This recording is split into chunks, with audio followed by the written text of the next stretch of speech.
won't you listen to me? I got that flavor, I know you're dying to feed. I ain't no dancer, just got some hip in my feet. Now throw your hands up.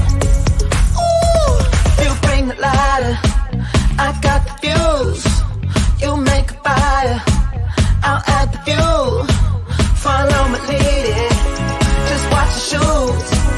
Gotta turn the heat up to get this cool.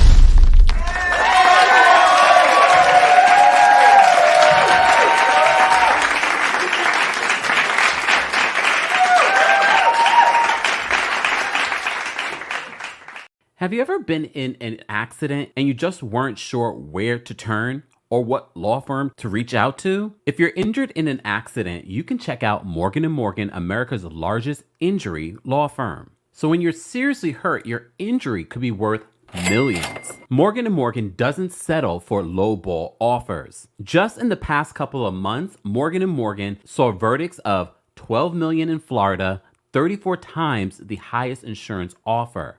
$26 million in Philadelphia, 40 times highest insurance offer. Here in New York City, $6.8 million, 25 times the highest insurance offer. The fee is absolutely free unless you win. If you are in an accident or injured in any way, you should know how to protect your rights. Morgan & Morgan has modernized the injury law process so that you can submit a claim and communicate with your legal team all from a smartphone. And you all know I love easy and convenient. Did you know that you can start your claim with America's largest injury law firm with just one click? It's so easy. You can start your claim with Morgan & Morgan now at forthepeople.com/Kempire. More information will be available on Morgan & Morgan in the description.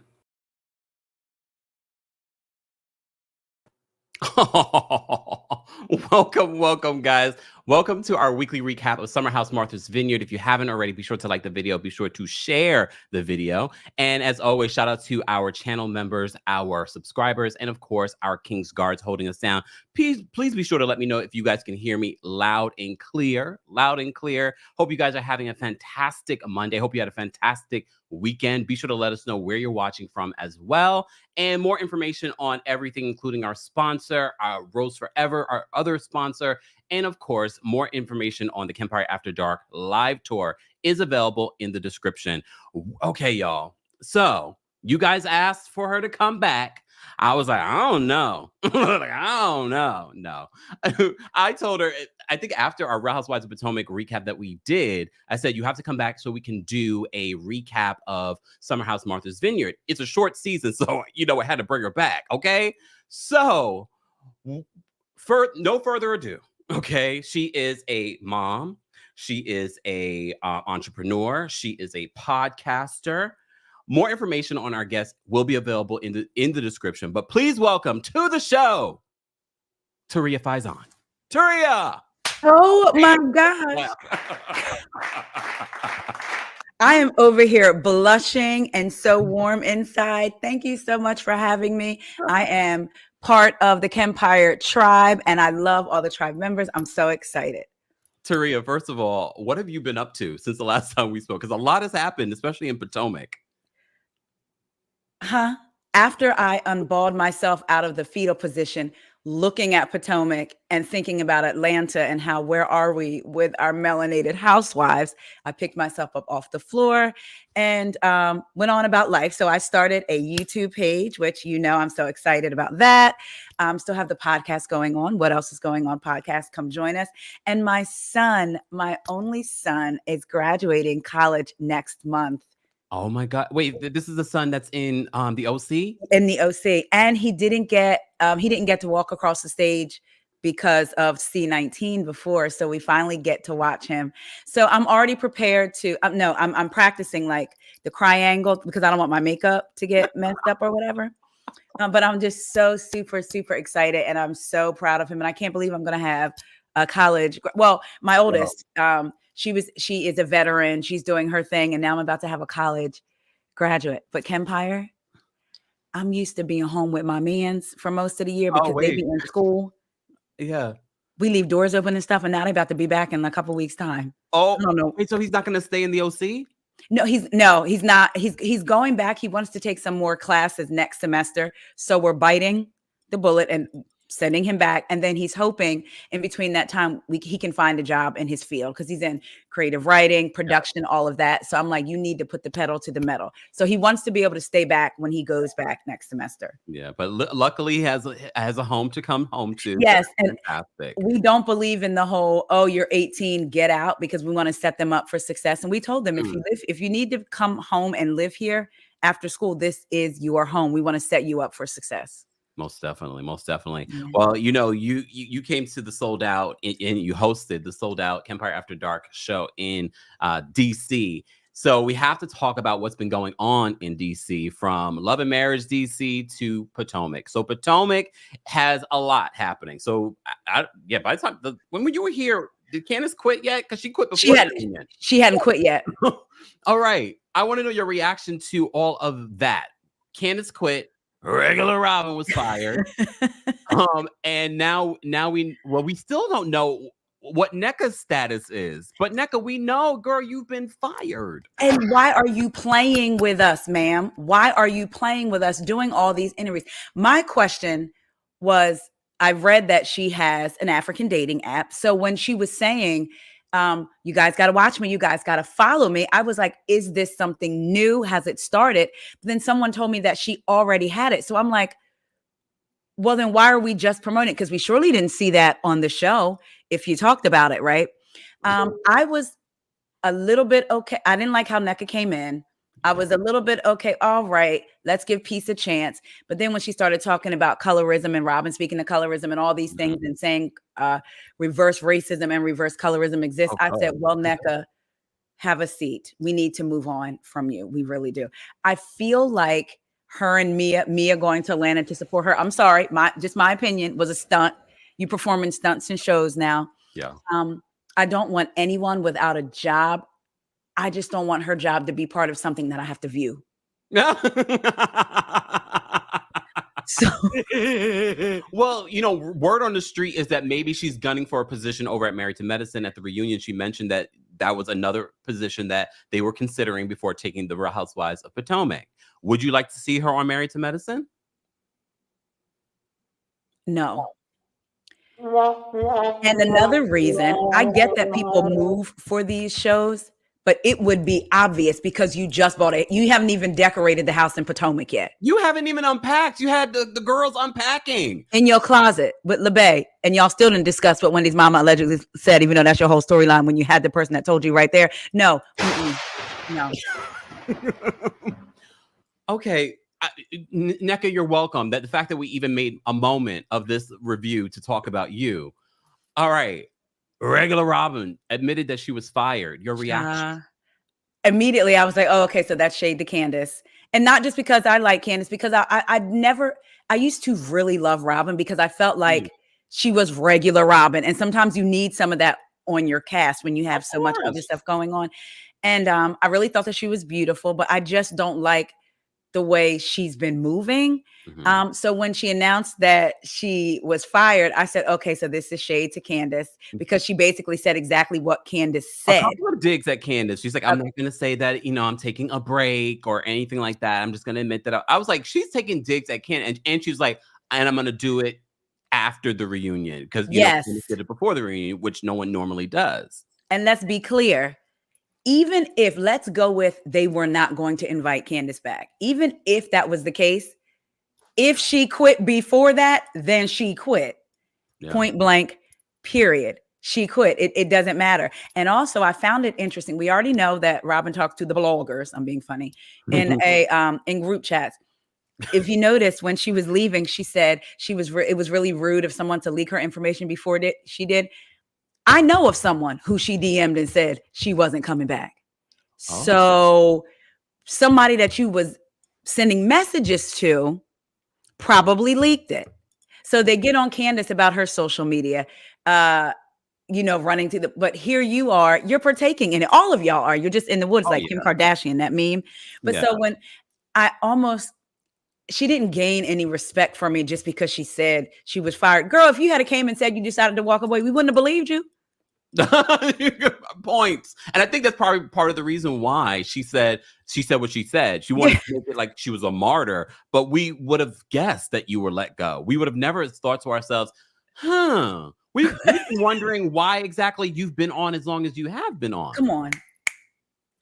Did you notice in Andy's, when he spoke about both of them, he barely mentioned Candace, and I think Candace had already announced her pregnancy, right? Yep. He didn't even speak to that.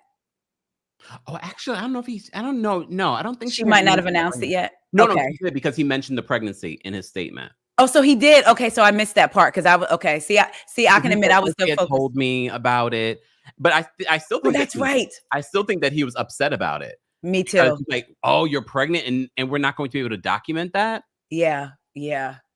No. Missed opportunity. I all around, I didn't like, Andy coming out saying, and Robin was honest with it. It still felt like shade to me. And it still felt like a narrative that they wanted to put out there, because the conversation has been, did she quit?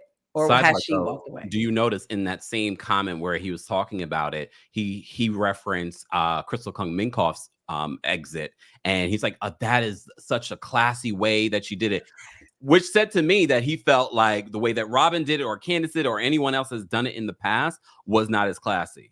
Yeah. Yes. You're 100%. See, it's like, Andy, we can see your biases. That's why I was always Team Carol versus Team Bethany when Team Carol called him out at that reunion. Ooh. Guys, if you're just joining us, this is our weekly recap of Summer House Martha's Vineyard, but this is a catch up between Taria and I. Yes, we talk on text, but this is a catch up for you guys to see what we've been talking about, so you can get updates on some of the things that's been playing out in the blogs. And you also may notice our look. We are dressed for Freaknik. I don't have Freaknik outfits because I'm too young. I literally was a baby when Freaknik was happening. Okay. I was maybe 7 or 8. See, a baby. I'm old enough to remember. I said, why don't nobody talk about the Greek in Philly? How about the Greek? Not the the Greek was like Freaknik, but the Greek was for, you're supposed to be in fraternity or sororities, but everybody was up there. But what's so funny? When I think back now, all we did was wear little clothes and walk up and down South Street. Like, what were we doing? Watching motorcycles go by. I remember guys would come by and want to ride you on the back of their car. And on the back of their motorcycles. No, sir, because I want to end up back home. And my girlfriend, I would never forget the first time I went, we were walking and the bikes come pulling up and she was getting ready to get on one. No, ma'am, you're not. Either we can all fit on that one bike. But I think about it now. The Greek picnic was that, hey, Philly John. Yes.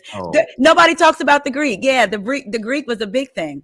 I'm still trying to find that videotape because me and my husband were dating at the time, and him and his friends want to take a video camera. I said, I know what you was videotaping out there. There's a videotape of you and your husband? No, it's a videotape of other. I'm not on the camera. Oh, okay. I was like, low key though, I said, I'm so glad cell phones and stuff weren't back out. Because can you imagine in social media? Kids, we come from an age where we saw the growth of social media. Yes. And the birth, the birth of social media. Yes. We're seeing the growth now. So a lot of these celebrities back in the day, they got away with a lot. Yes. They got away with a lot. Yeah. Pretty says, Greek Fest, Freaknik, Virginia Beach alumni. Thinking about that, and to be honest with you guys, the way that I'm set up, even if I was of the age to go, I probably wouldn't have gone. First of all, gay. Second of all, I don't party like that. But what's funny? I'm gonna say this: you're a handsome man, so if you did show up, even though it may not be to your liking or your preference, I'm pretty sure you probably would have shut it down. Did you watch the Freaknik documentary? No, I haven't. Have you watched it yet? I haven't watched it, but I've heard mixed things about it because so many people said you might as well just watch the Freaknik documentary that was done on YouTube. And I was like, I might as well just watch that one then. Right, because I don't want, let me tell you though, all these aunties and grandma and young grandmoms running around scared that they're going to be on. Because, Dr. Simone, I mean, even though it wasn't her not being naked, but her and Cecil were there. I mean, I like that though. And they were in the documentary. So I was like, oh, cute. And they were so cute. But they've been, And I'm glad, I hope that where they're at now is solid. Because I told, when we talked about Married to Medicine. Where did that come from? Because I just think back to last season. I told you Cecil looked like he had given up. But I hope that they are, and I'm talking about not just with, Dr. Simone. What did Daphne say? She said it was in, okay. Yes. See, somebody else said the same thing. You would have shut it down. Who said they was innocent? I see somebody said it. Okay, before we continue, guys, if you're just joining us, this is our weekly recap of Summer House Martha's Vineyard. I'm here with Taria Faison from What Else Is Going On podcast, but also she has a YouTube channel that we're trying to get to today. 1,000 subscribers. She has the watch hours, but she's only 100 and something subscribers away. We have almost 1,000 of you watching on multiple platforms. So go into the description, go subscribe to her channel and turn on your notifications, and go give the first couple of videos some likes. All right. Before the end of today's live recap, we will get her to 1,000 subscribers and she will be officially monetized here on YouTube. Thank you. Listen, for all of my Freaknik and Greek people out there, I'll give you a little something in big videos. Okay, promises your husband. All right, I'm gonna take this off because I need to see you guys. Because sunglasses and look, look. Back in the day, I was that person in the club with the sunglasses on, but I'm of a particular age now, and I'm like, I can't see. Okay, wait, come on, club. So, were you the type? Were you dancing? Like, did you go to the club to dance, or did you go to the club to profile?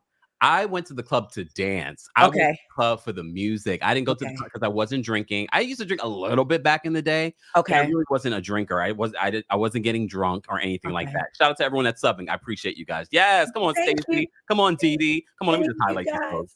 All right, Dee. Come on. I love y'all. Thank y'all so much. Oh my gosh. Love it. Y'all about to have me crying. I got to get my cry angle for real. Yeah, so back in the day, I went out and I had a good time and I danced and but I went for the music. But I used to go dance my butt off. I used to love to dance in the club. Come on, Kempire. Okay. Wanna make love in the club. Philly John says I profiled. I can't dance. I'm with Philly John. I used to be so jealous. I said if God gifted me with the gift of dance, I wouldn't even walk. I would dance. My husband was a good dancer. I remember the first time we met, we were out and we were dancing. So I was doing a little something. I could back it up a little something. Mm-hmm. He started doing all this other stuff. He could percolate. I said, oh, I can't do all that. Not the percolator. Mm-hmm. Not for the percolator. Oh, right. You still got a little something. A mess. Look, we're gonna double check to make sure that you've reached over 1,000 subscribers. Like we said, you've gotten your watch hours, which is also part of the process of getting monetized here on YouTube. But we're gonna get those subscribers. All right. Naomi said you're at 915 now. Yeah. Come on now. Yes, because y'all know I got an extra semester of college. Look, I got an extra semester of college for him, and two more years for the youngest. Thank y'all. Hey, I mean, you have to spread your wings when it comes to how you make your money. Okay. Yes. I say that to everyone. Don't put all your eggs in one, YouTube basket, a podcast basket. You got to diversify. All right. All right. Before we get into Summer House Martha's Vineyard, I've given you guys enough time to get in here for those that were late. Okay. We're going to get into the Summer House Martha's Vineyard in just a second.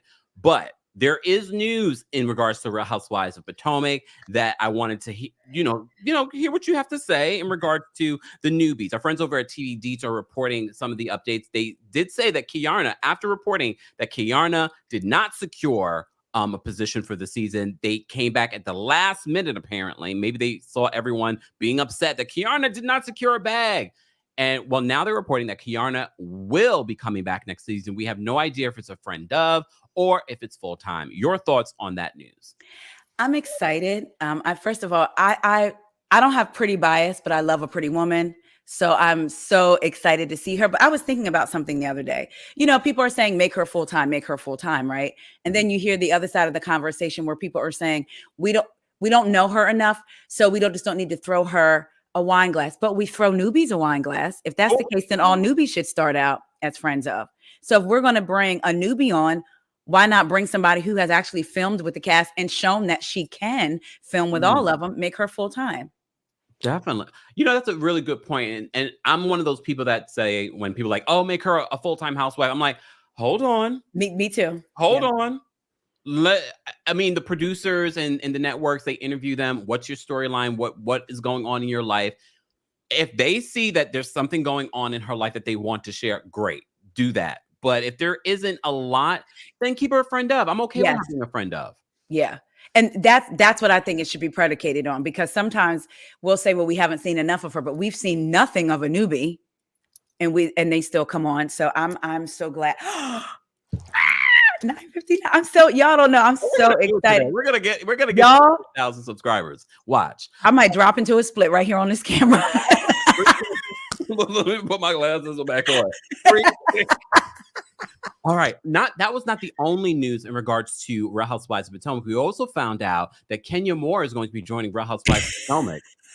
Oh wait, not Kenya Moore, Stacey Rush. Yes, when I was scrolling, I was like, and second of all, Stacey, if you're watching, girl, call me. Is your position at QVC open? Because I had thought about applying a couple years ago, and since you left, it would be right to help another sister take your place. So she's not a part of QVC anymore?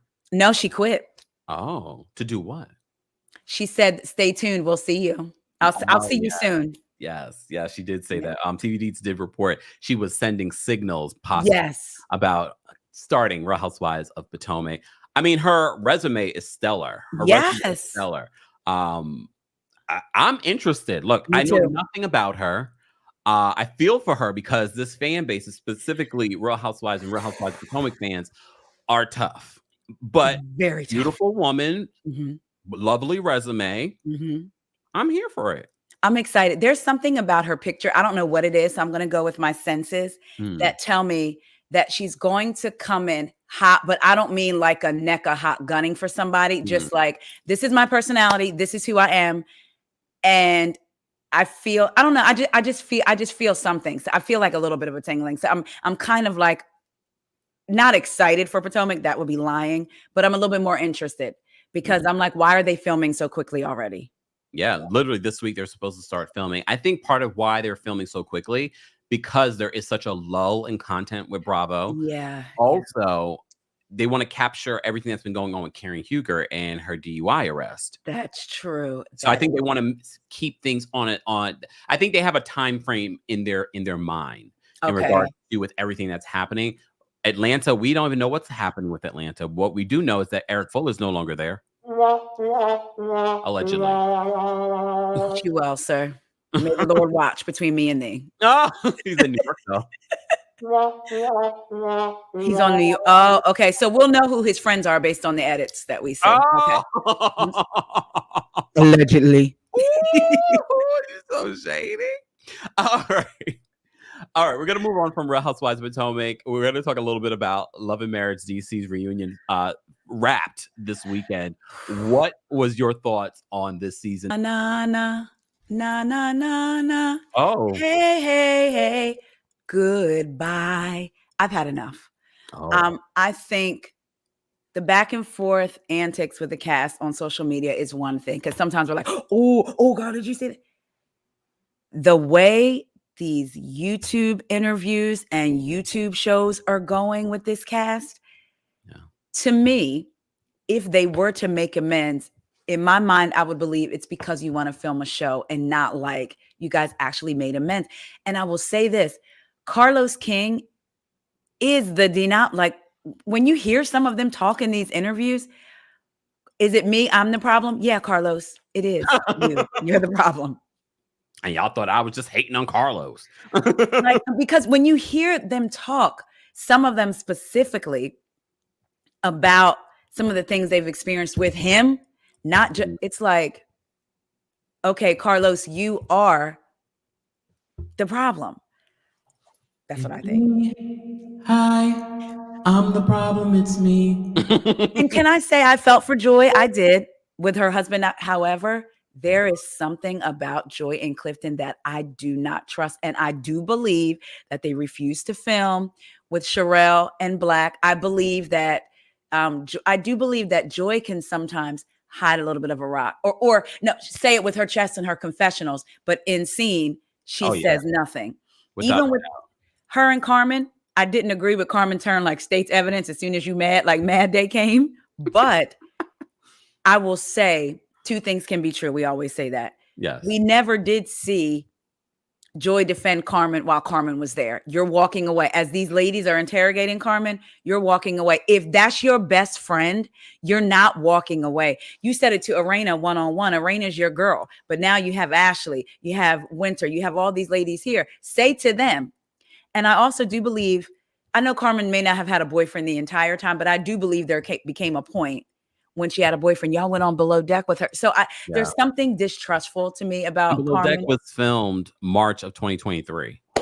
So she had a man. And even Arena, I felt like Arena was, even though we're talking about part 3, I felt like she came in ready. Like when Ashley was like, I defended Jamie. Well, you drink all the time. I saw that. Did you see that Dakia's tweet? Dakia tweeted about Joy and was basically like, looks like, and I'm paraphrasing, looks like a pick-me. This is what a pick-me, male-centered, mean something looks like. But I'd feel for her. Oh, I felt for her too. I have to say, in part 3 of the Love and Marriage DC reunion, I felt for her. I feel for DC. I feel for the DMV because you guys deserve a much better show. I'm not sure if you're going to get that show with Carlos, but would you be open to a new season of Love and Marriage DC? And if so, what would that look like to you? I would give it a chance because I want to give all shows with people that look like me a chance because I still feel like there's not enough on TV. A part of me feels like I hate to use the whole recast all of them, but maybe throw some other couples in the mix and maybe it could still be, I remember Ashley was very staunch on, she was leaving with Winter. She was leaving. I watched her live with her, Winter and DJ Richie, and she ain't leaving. She said that's her show. Do not we leave knew that when she said it because she wants to be on TV. And there's nothing wrong with that. We know she wants to be on TV. I believe the Ashley we see is the Ashley we get, which sometimes doesn't work in her favor, but meaning with the audience. Yeah. But I also don't believe everything she said was a lie. Thank you, Julie. And we haven't even started the recap. But enough of Carlos's show. Yes, enough. But wait a minute, that brunch. Can I ask you, do you think that brunch is that good idea? I don't see. You have the 3 of them. I feel like Carlos is almost hoping there's toxicity. I truly do. Like when he brought out, when he was touring with Melody and he brought out Destiny's ex-boo and his new wife. Yeah. And even Melody didn't come. So I feel like, not that he wants the event ruined by fight, but I feel like he wants a little bit of toxicness. No, they didn't. I accidentally hit that one too, but I just left it. I was like, all right. But I'll highlight the other comment. Yeah. What do you think about the brunch? I'm like, I don't even know how that's going to work. The Mother's Day. Yeah. Thing that they're and doing. Why would you pick Mother's Day? I know it's kind of awkward. I guess that was the only date. Look, as someone that's touring, that's true. The only date available. And again, there hasn't been a reunion. That reunion was filmed a year ago. So maybe he wanted to have some sort of, follow up again, maybe to be messy. I don't know. Winter has quit. She is Sharella tore him a new one on social media. And sent her 2 weeks. She said she gave him her 2 weeks. And I wondered if that's because he said in one of his recaps with Dustin, I haven't received my 2 weeks. I haven't received anything. He when they were talking about Winter and Ashley quitting, he was like, I'm sorry, it wasn't a recap with Dustin. He was doing a recap by himself. And he said, I haven't received 2 weeks. That's normally how it works. So. It don't work that way in Hollywood. Who is writing a 2 week? No, because it's contractual anyway. Yeah. I'm at work. Thank you so much for the super chat. I'm at work says my 7-year-old is homesick. We listen to you on Spotify, but we're catching a live and she wants proof you're real. Hi, Kennedy. Hi, Kennedy. I love that name, by the way. I love the name Kennedy. I like that name. It's like regal. It's like, okay, Kennedy. And I like it on a girl. But a Kennedy, if you're not, that's fine. No, it's a girl. I think it's a girl. So I was like, wait, Fads, thank you so much for the super chat. Fads says my sister gifted me a cameo from you for my birthday. Number 25. Wanted to say thank you. Your lives have been getting me through a biomedical science degree. Wishing you endless success. Love from the UK. I remember that one. Thank you so much, Fads. I appreciate the support. I hope you You had better a go, Fads. birthday.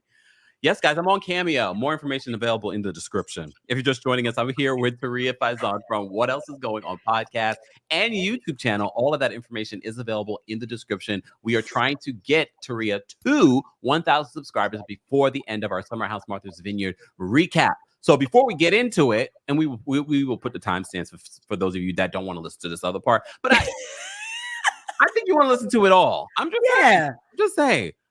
Can we talk briefly about K. Michelle and Tamar over the weekend?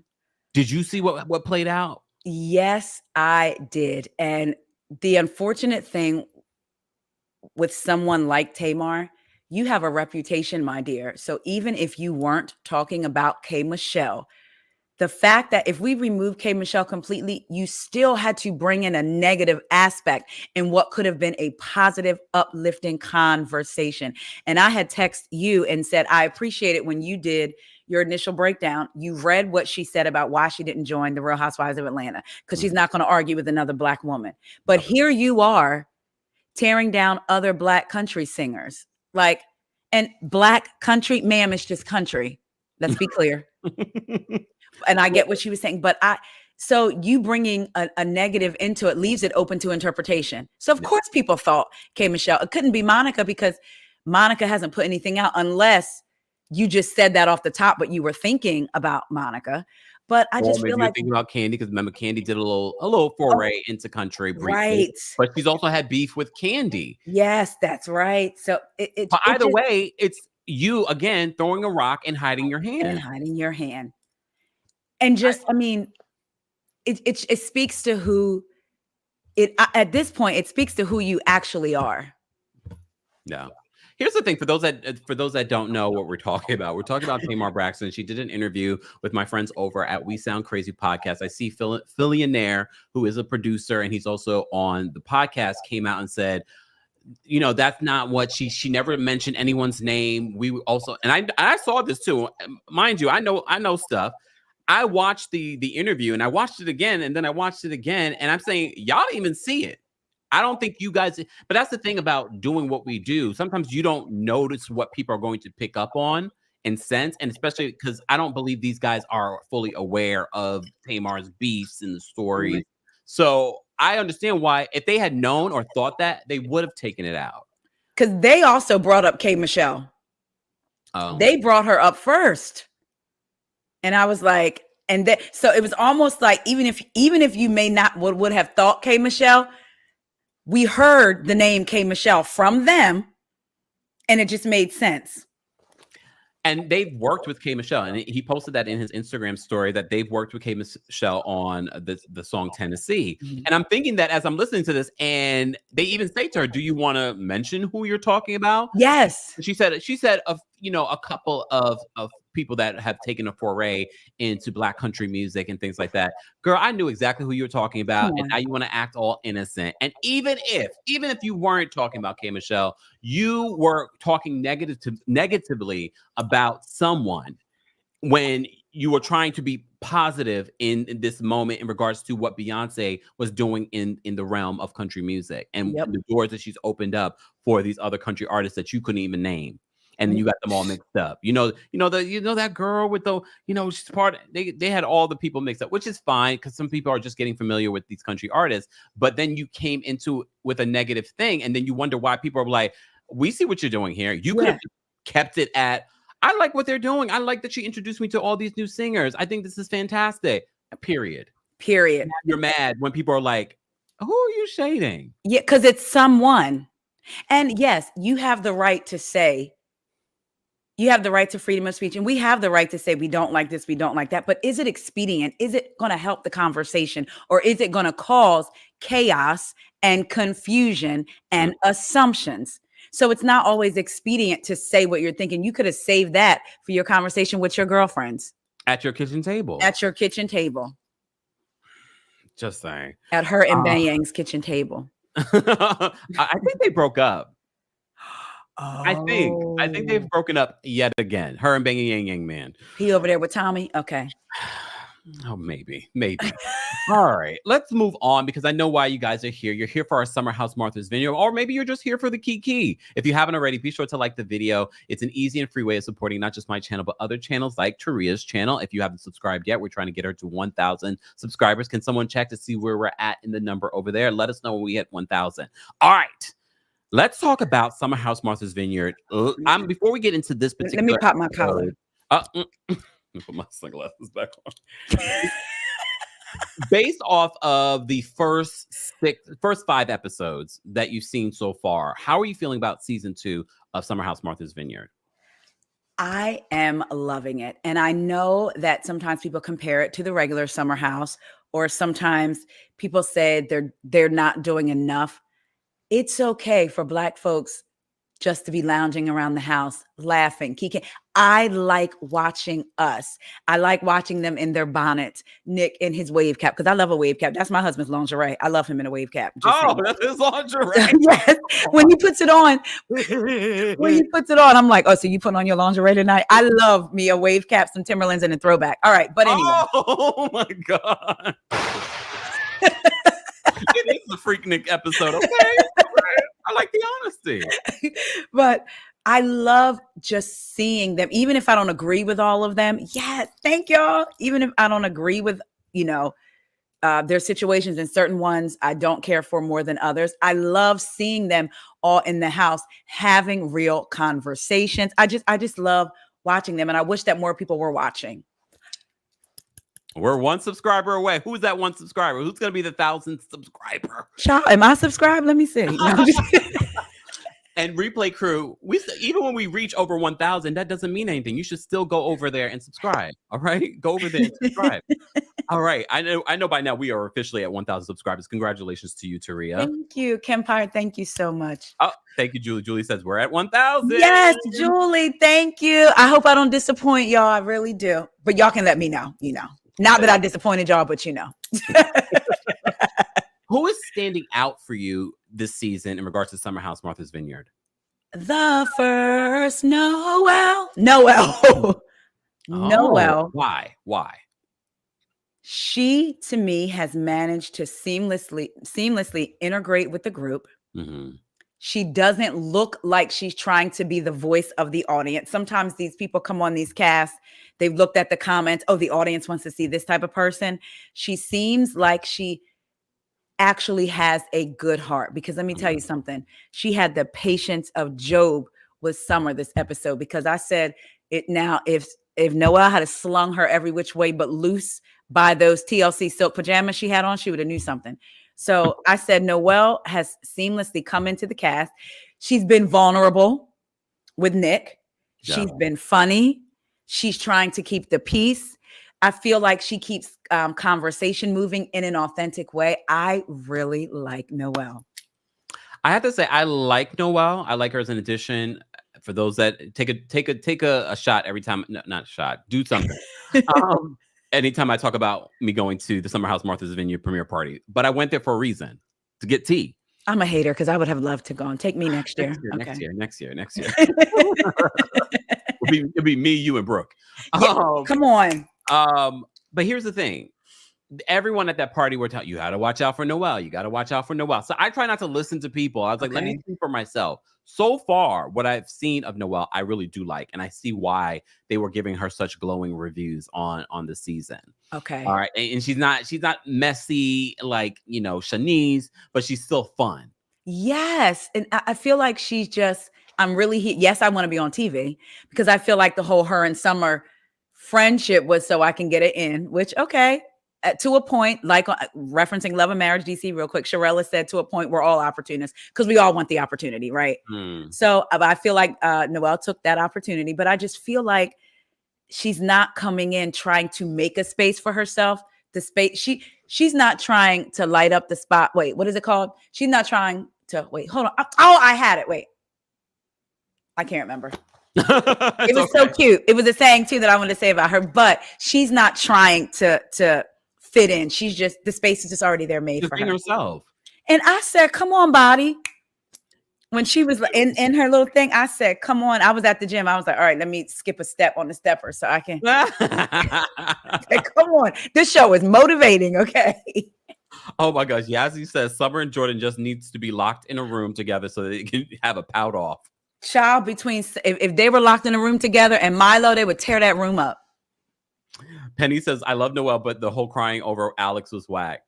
But it was vulnerable and it was honest. It's how she really felt. If she didn't show that side, you guys probably be like, I don't know about something's off. But she's so authentic. Yeah. I appreciate it because you all know there's been some guy that you just met and you've been feeling and they're flirting with someone else.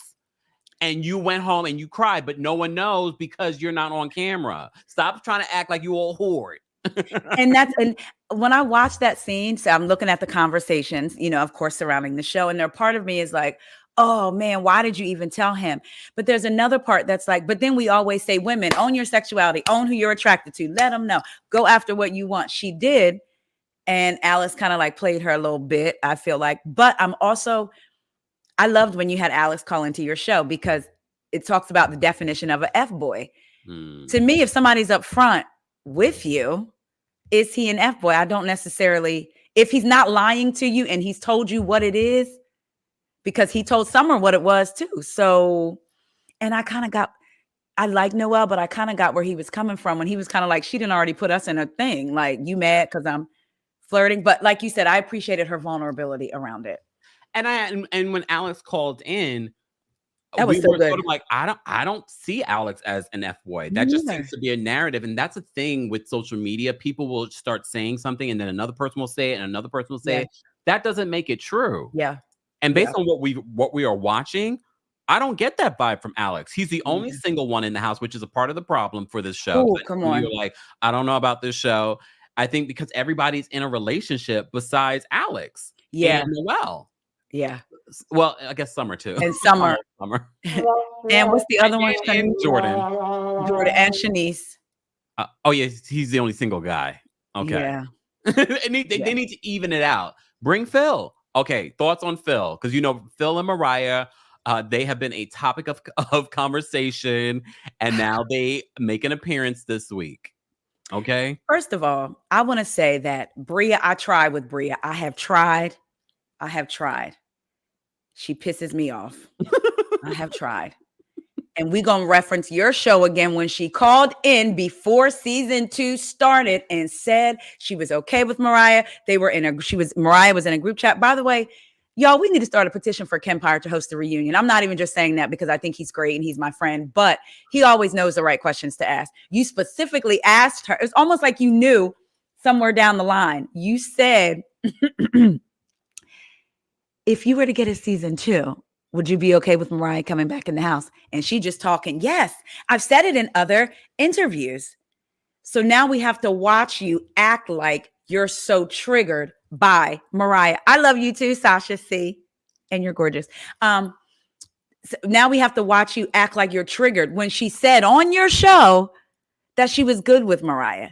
And I think what took me over the edge was when she was all greased up with that black hat on and all I saw was just grease coming off her face and she had that black hat on and she was pouting. It just reminded me of a kid who got into the Vaseline and put too much on and then you out here pouting. I wanted to. That's why Milo is tearing up that room because he's taking on Bria's energy. I'm concerned for Milo this season because he's acting out for a reason, Bria. He's acting like Phil.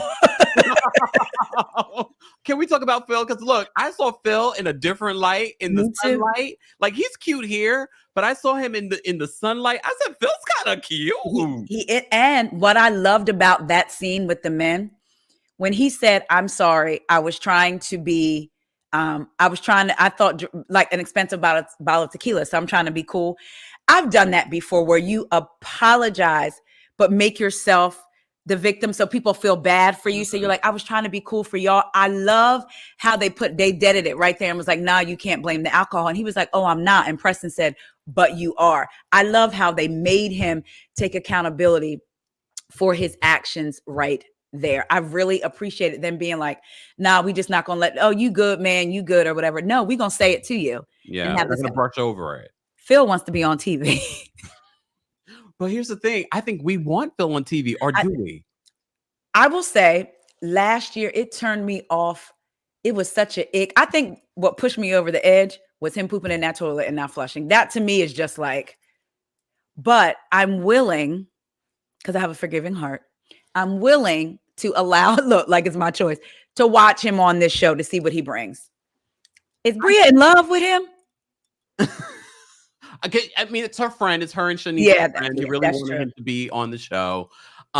Yes, the way Phil came in was a lot, and I was ready for Phil not to come back. Yeah, me too. But then part of me sort of like, based off the cast, I'm like, we might need to bring someone in that's going to shake things up, that's single. I'm assuming Phil is single. And have a little bit of friction that may not be what he brought first season, but a little bit of friction.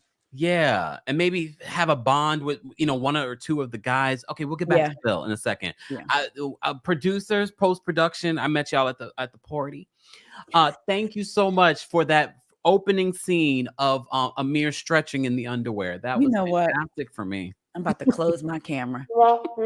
Amir is like, for the women that are listening, I know, or non-binary that wear bathing suits, that wear bikini bottoms or regular bathing suits. Y'all know when y'all be playing, like either on the beach or you like stick your toe in the water or you get your butt wet in the water and then you accidentally fall on sand. And no matter how much you rinse, you can't get all that sand out and it's irritating. Amir, for some reason, is that sand in my bikini bottom. No matter how much I rinse, no matter how much I try, I don't care for Amir. And that little stank Natalie can go with him. Oh, we're gonna get there. We're gonna get there. Calm down. Calm down. You don't know these people. But you know what's funny? Here's the funny part. I said that last year, right? I said, "Oh, Amir, So then I'm at BravoCon. And I was at that club that Saturday night because I was leaving on Sunday. Yes. It was like 1:00 in the morning. And I was like, I need to get back to my hotel room. It was across the street because I was leaving on an early flight. So the club was so packed. They're like, you gotta. They didn't make me walk out the regular door. They told me I could go out a side door. All these people are walking on these one set of steps. So I go to walk down another set of steps. Who's coming up with 2 drinks? Amir. And he looks me dead in my eye, and I look him dead in his eye, and I say, hello. And he says, hello. And then went on about, and I said, out of all people, it couldn't have been Jordan, even though Jordan, me and you got some things to discuss, but it couldn't have been Jordan. It couldn't have been Jasmine. It was Amir. There's just something about him. And I will say, I don't want to hold him to his old tweets because he could have a different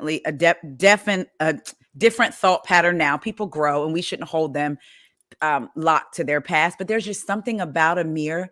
And maybe if I met him, he would be nice. And I will say he seems caring. You pointed that out. Yeah. And I was like, okay, I'm going to give him that. He does seem like he cares about the people he's with. And I appreciated him stepping to Phil last year when he was like, come on. And this year when he was like, let me get a sentence out. I said, okay, come on, Amir. I'm giving you a little something. Yeah. Samara says, is Amir really 5'4"? Well, I've seen him in person. Yes, he is. All right. Yes, he is. Okay, we're gonna get there. I just wanted to point that out. We're gonna stretching because sorry, it's Freaknik episode. Yeah, Feeling a little freaky.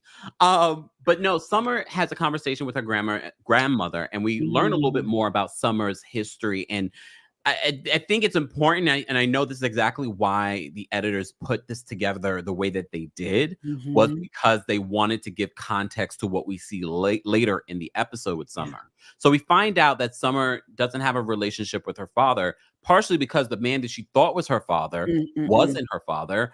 Her mom, she wasn't raised by her mother. She was raised by her grandmother. And even being raised, and I get it, Jamaican parents, Jamaican, descent. So I get, she said they really weren't emotionally available for her in that way, even though her grandmother raised her, and she does have a close relationship with her grandmother. But her mom had addiction issues. And apparently Summer was the product of a one-night stand. Yeah.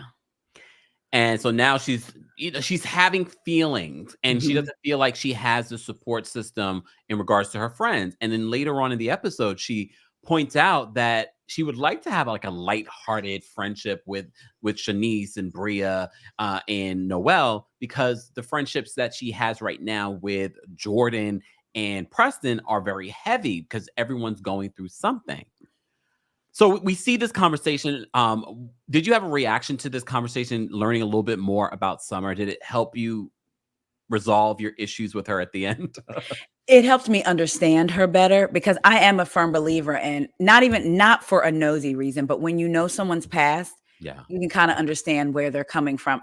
What made me think this, I always go back to charm school with Monique and how she had given the girls their beds and the girl had chosen her, I forget her name, had chosen her bed. And then somebody else came in and was like, this is my bed. This is my bed. And she got into a fight with the girl. So Monique was going to send her home and she started crying and said, growing up, she grew up in foster care. So she's never had anything of hers, or her bed would be taken away from her. So she felt that all over again, even as an adult.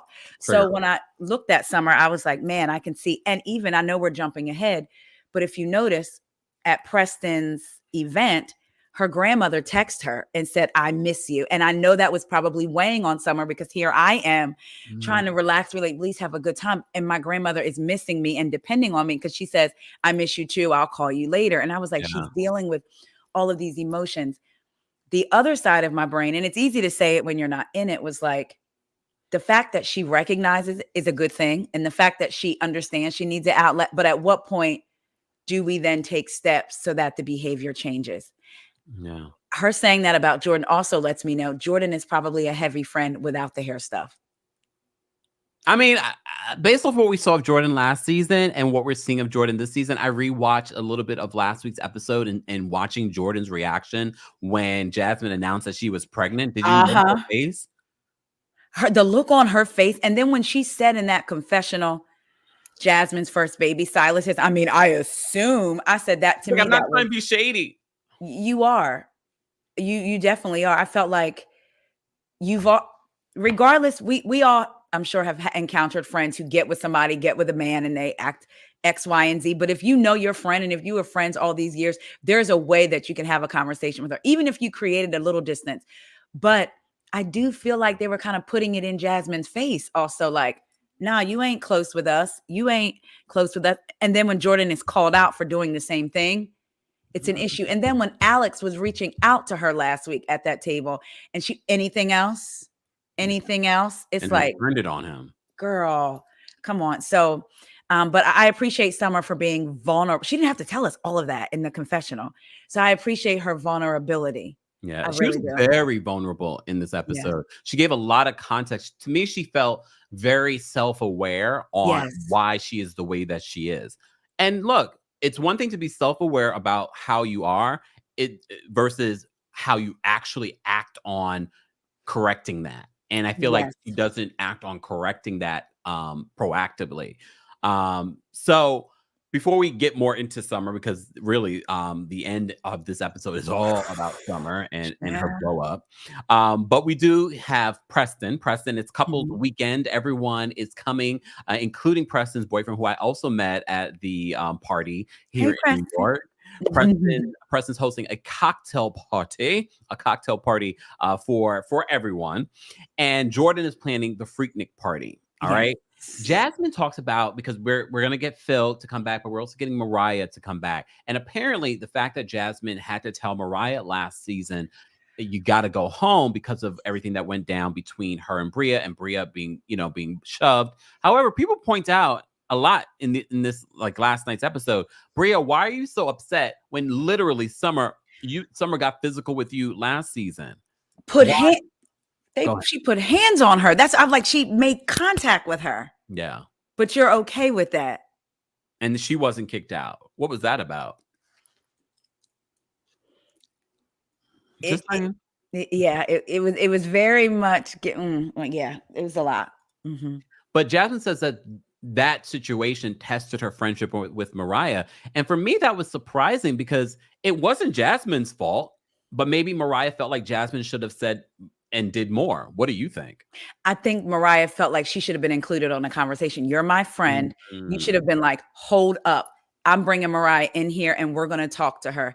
And then, because then Mariah would have been able to see Jasmine did not agree with you leaving, even though they tasked her to tell you, but it was everyone else. Because at that point, then you really can't be upset with your friend. It's like, okay, but you as my best friend who I lived with in a car, had a conversation behind my back. Because I always forget that point, and then it brings home the point. So yeah, it's like I lived in a car with you, and now I'm getting kicked out of another house by you. Come on. Oh shoot. Damn, when you put it that way. Like, you didn't have my back. Now I'm out here by myself for real. Like, come on. So I feel like I think that's what really hurt Mariah. It was like, wow, you just totally. So you can see how it would have affected their friendship. Their friendship. Yeah. But I'm so glad they mended it, because it goes back to, we always talk about reality TV and how it affects relationships. This really could have affected an actual real friendship, this TV show. It's happening on the Real Housewives. I'm not going to spill too much tea, but it's happening on Real Housewives. Oh, I'm texting you immediately after this. Okay, go ahead. But we also, in the first part of Summer House Martha's Vineyard, for those that are just joining us, I'm here with the host of What Else Is Going On podcast with Taria Faison. She's here. As always, more information on our guests are available in the description, along with our sponsors, including, it's Mother's Day. Mother's Day is right around the corner, Taria. I hope Corey is watching. You better be watching from his phone. You better say something. Rose Forever are roses that last at least a year. They're affordable, but you also get a discount with the discount code Kempire40 plus free worldwide shipping with the discount Kempire. You can use both codes to get all the discounts, okay? More information on Rose Forever will be available in the description. And don't forget, guys, you can also take us on the go by downloading us on your favorite podcast platform, Kempire, on Apple Podcasts and on Spotify. While you're there, don't forget to subscribe to the What Else Is Going On podcast and give us a 5-star rating on both platforms. All right. See, people are nosy in the chat. I'm not telling you guys. Back to Summer House Martha's Vineyard. So Simon arrives in the flamingo outfit, and in this particular episode, but this season as well, Nick is giving us a lot of really great confessional commentary. Yes. He's very funny. Mm-hmm. He's very funny. I don't love the way that Nick moves when it comes to his own relationship. But he is humorous. He is definitely very, very funny to watch. All right. And his commentary on Simon's outfit, he's just like, where did you buy that? Why did you buy that? I like Simon, though. Simon was also part of that Bria interview. He was in the room, and he was at one point. Okay. So I like Simon. That's right. Yeah. I like Simon. I think so, too. And I think he doesn't make it awkward, and not to be, because, sometimes if he is the only non-Black person there at this point, but he it's not a thing, if you will. You know what I mean? He doesn't make it awkward. He just went right in, and so, but Noelle also, Noelle also commented. She was like, oh, pajamas. Oh, but they're probably not pajamas, though. Yeah. Even when you said hello to him, I was like, oh, Noelle. And look, those watches from last season probably helped. I was like, where are the watches, Simon? Why did we come in with watches? Cartier something. Come on. Where are the watches? And that's the line of business that he's in. But we also learned a little bit more about Donald, Preston's fiance. Now it's, at the time it was his boyfriend. But Donald arrives, and everyone's hugging, blah, blah, blah, blah. Who cares? But we learned a little bit more about Donald and Preston's relationship. They're moving in together. Yes. Together for 3 years. As we already know, People Magazine had the exclusive in regards to Preston announcing that they got engaged while they were away a few weeks ago. For those that aren't gay, it probably went over your head when he said that we met on Jacked. Jacked is a hookup app. When he said, catch that tea, I said, come on. You can find love. You can find love on these hookup apps, apparently. I mean, I've heard of other people finding love on a hookup app. But I was like, what in the early 2000s? And I was like, is Jacked still around? But Jacked is more specifically for like Black and like Hispanic men. It's not like Grindr. Grindr is sort of like everybody, but like Jacked is more so for like black gays. Okay. Said Jack, I was like, what?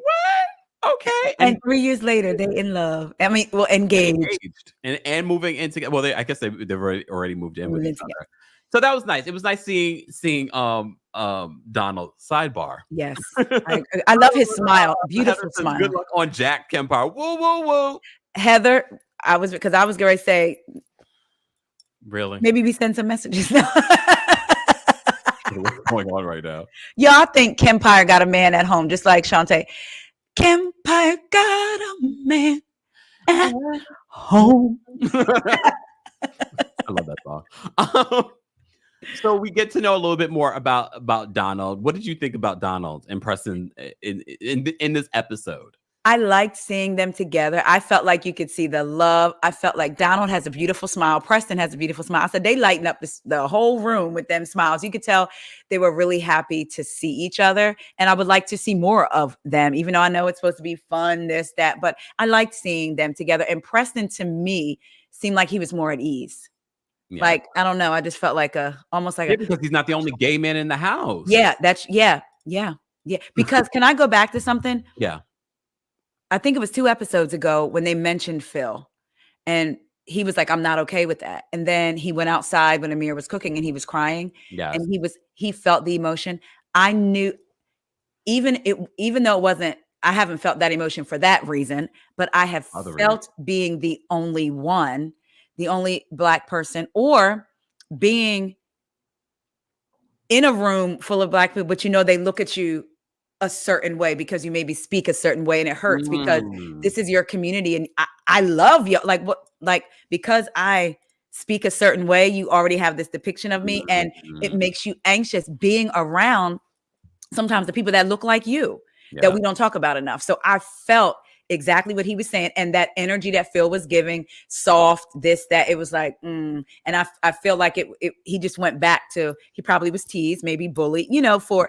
He talked about it, and that's part of the reason why he had issues with some of the words that he was using when he was on last season. It was triggering to him. I understand that. Yeah. I've been called all kinds of things growing up. Just saying. Yep. So I immediately felt his emotion in that, and it was like it just takes you back to a place and a time where you feel like you maybe have grown from, but then when you feel that same emotion, it's like, wow. So I definitely understood that. So I'm glad that Donald is there. Donald seemed like he can be a little bit shady too. I like that. Preston said he can be. He just won't say it. He'll on his face. Wendy, thank you so much for the super sticker. We appreciate your support. Julie, thank you so much for the super chat. Julie says, I don't watch Summer House Martha's Vineyard, but I'm entertained watching her subscribers go up. Kempire's army doing their work. I'll give you updates. Happy Monday. 1,000 and I guess that's 30, right? That's 30 subscribers. And the replay in itself is going to get you a bunch as well. Nia, thank you so much for the super chat. Nia says, I felt Jasmine chose a side and didn't defend her friend, Mariah. They made it seem like what she did was so harmful and never addressed Bria and her actions. Always insightful, Nia. Always insightful. Moving on, just because we have a lot more to unpack and we've been live already over an hour. Things go, people. That's the way things go. So Amir's in the car. He went to go pick up his girlfriend Natalie. We already sort of been familiar with Natalie over the last couple of episodes. She does seem a little jealous. Apparently, some of the girls, Summer and Jordan, met her before, and apparently she was a little standoffish. So Amir warns Natalie about how touchy Summer is. She's like, "Oh, I remember. She was touchy when I was, when they met." And in Summer's commenting, she's like, "Yeah, Natalie was a little standoffish." Natalie's a lot of things, and I don't know if you're not keeping your eye glued on the television in this episode, you're missing some of Natalie's facial expressions and some of the. I can't be a part of that. A part of what, girl? Yes, when they were all when Natalie and Amir were in the room changing, she heard the commotion downstairs, and she's like, "I can't be a part of that." And I'm wondering, like, I don't know what she may have been referring to, but I noticed that everybody on social media were like, "What you mean?" what can't you be up to Natalie like this? What you mean? Because you don't even know what's going on. Look, what you mean, girl? Look. What you mean? Tamar snap. What you can't be a part of because you don't even know what's going on down there. They laughing and having a good time. You don't know what's going on. So what can't you be a part of? Girl, keep trying to do that lip lock. As a matter of fact, stay upstairs. And those type of partners, it's like, because he wanted to go downstairs and have fun. No matter what he's saying, he wanted to go downstairs and be around his people. That he hadn't been around. And this is the first time that he's felt this way. Yes. You know, last season he talked about that. Yes. He's never had this. So now that he has it, he's like, oh my God, what have I been missing out on? Yes. Yeah. And I love that for Amir. Summer says, like I said before, that Natalie was a little standoffish. We can see based off of what we've seen of Natalie. Bria lets Phil know that he and Mariah can actually come to the cocktail party. But what Bria didn't know when she was on FaceTime with Phil, that Mariah was in the car. And then she was acting all like, oh, I don't understand this, Bria. Your reaction to the whole Mariah situation, especially when you did that interview with me, it's giving performative. It's giving. What was your reaction to her reaction? Child, when she seen Phil and Lil together on that phone, remember Phil and Lil to Rex, because Mariah and Phil be together. So when she seen Phil and Lil together, and she said, "Oh, this is a twist. Oh, come here," and was telling Summer, or not Summer, Shanice to come here and look. Mm-hmm. It was aggravating because I feel like she's performative, and Natalie could have stayed home, right, Tanisha? I felt like it was annoying because we know, and I'm going to say the truth because she could have been lying to you, but I don't feel like she was lying to you. And if so, why? But it just felt like I'm watching you put on a show, like you're putting on for the city and this isn't necessary. Almost, do you feel like you have to do this to keep a story on the show? Because we don't care about this beef anymore. We don't care. Mariah is coming and that's it. I would rather have a little bit of like, oh, what's going to happen when they meet up? But then again, we knew nothing was going to happen because you did an interview on Kempire's YouTube channel saying you wouldn't mind her coming back in the house and you're on a group chat with her. So you all have been having conversations. Yes. First of all, we didn't even talk about, for those that may have missed it, that they did secure a reunion. Yes. Are you excited for this reunion? I am. I'm excited. And I want a lot to be addressed. Specifically, I want to know how Preston and Jordan felt when they heard Summer say their friendships were heavy. Oh, in this episode, that was yes, damn. Yes. I can't wait. Present. You're like, I need to know how you felt about episode 6. You know what? I am. I'm a DM him and say, because for those of y'all that don't know, Preston was on What Else Is Going On podcast. Yes. I want to know how they feel about that, because you can't tell me you don't feel some type of way, because it wasn't like Summer was like, I love my friends, but all of her emotion came out and was like, no, I don't. Like, that's not even what you want. It was like, whoa, wait a minute. So I'm so glad they get a reunion. I do wish it was not in the hands of Andrew Cohen. Des says Amir can keep Natalie with his anti-black tweets. He's not my problem. Come on, Des. I almost forgot about that, but you brought that up earlier.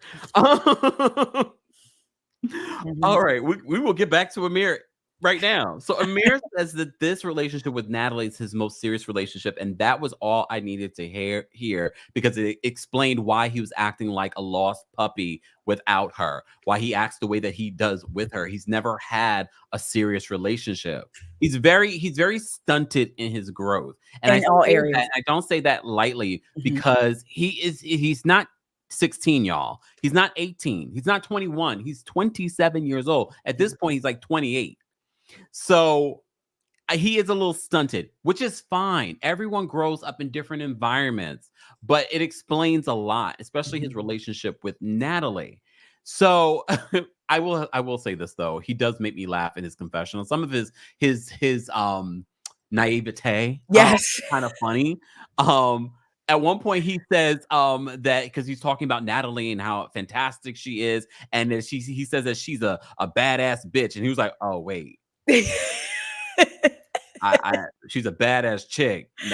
I don't want to say that. Yes. So like those moments, I can appreciate from Amir because I feel like they're authentic. That he's not just putting on.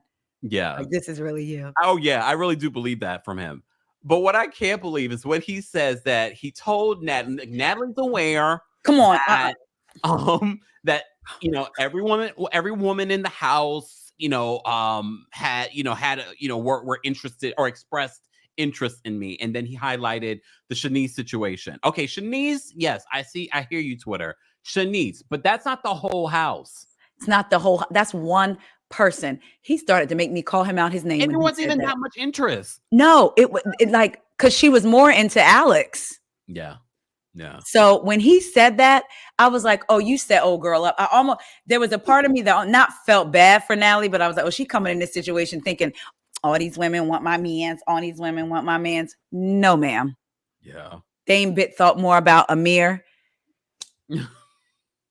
What women? Bria, I started counting in my head. I said, Bria didn't want you. We know Jasmine didn't want you. We know Jordan didn't want you. Summer came late and didn't want you. Mariah didn't want you. And Shanice barely. Yeah. I want to point this out because this bothered me because of, of course, we at the cocktail party, Mariah comes, Phil comes, they're coming to make apologies and have conversations. And as we know, Amir was at the center of what caused the fight between Bria and Mariah. Yes, he didn't make Mariah shove Bria. However, you were part of this conflict. You had an element to this conflict. Right. And now he's refusing to apologize. And Mila says, it seems uncharacteristic of Amir to refuse to apologize.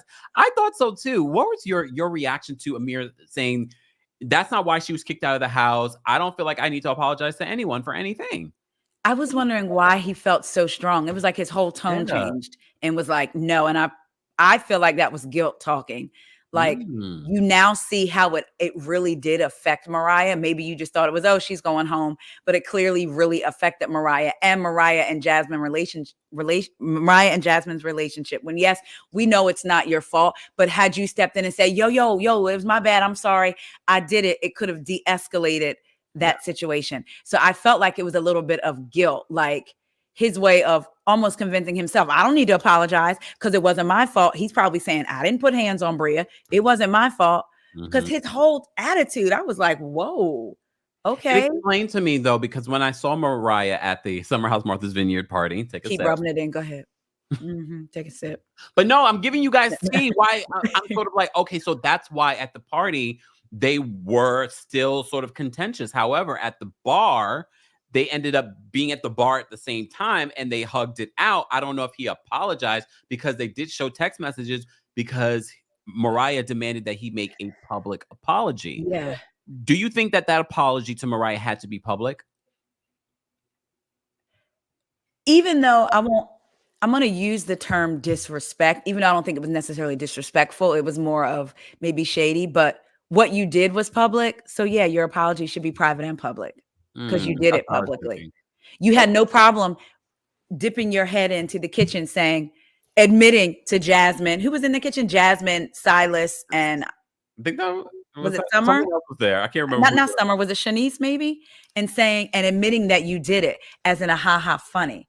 Yeah. So I do think in that case, it should have been private and it should have been public. And I think Mariah was embarrassed too. I mean, I think about it.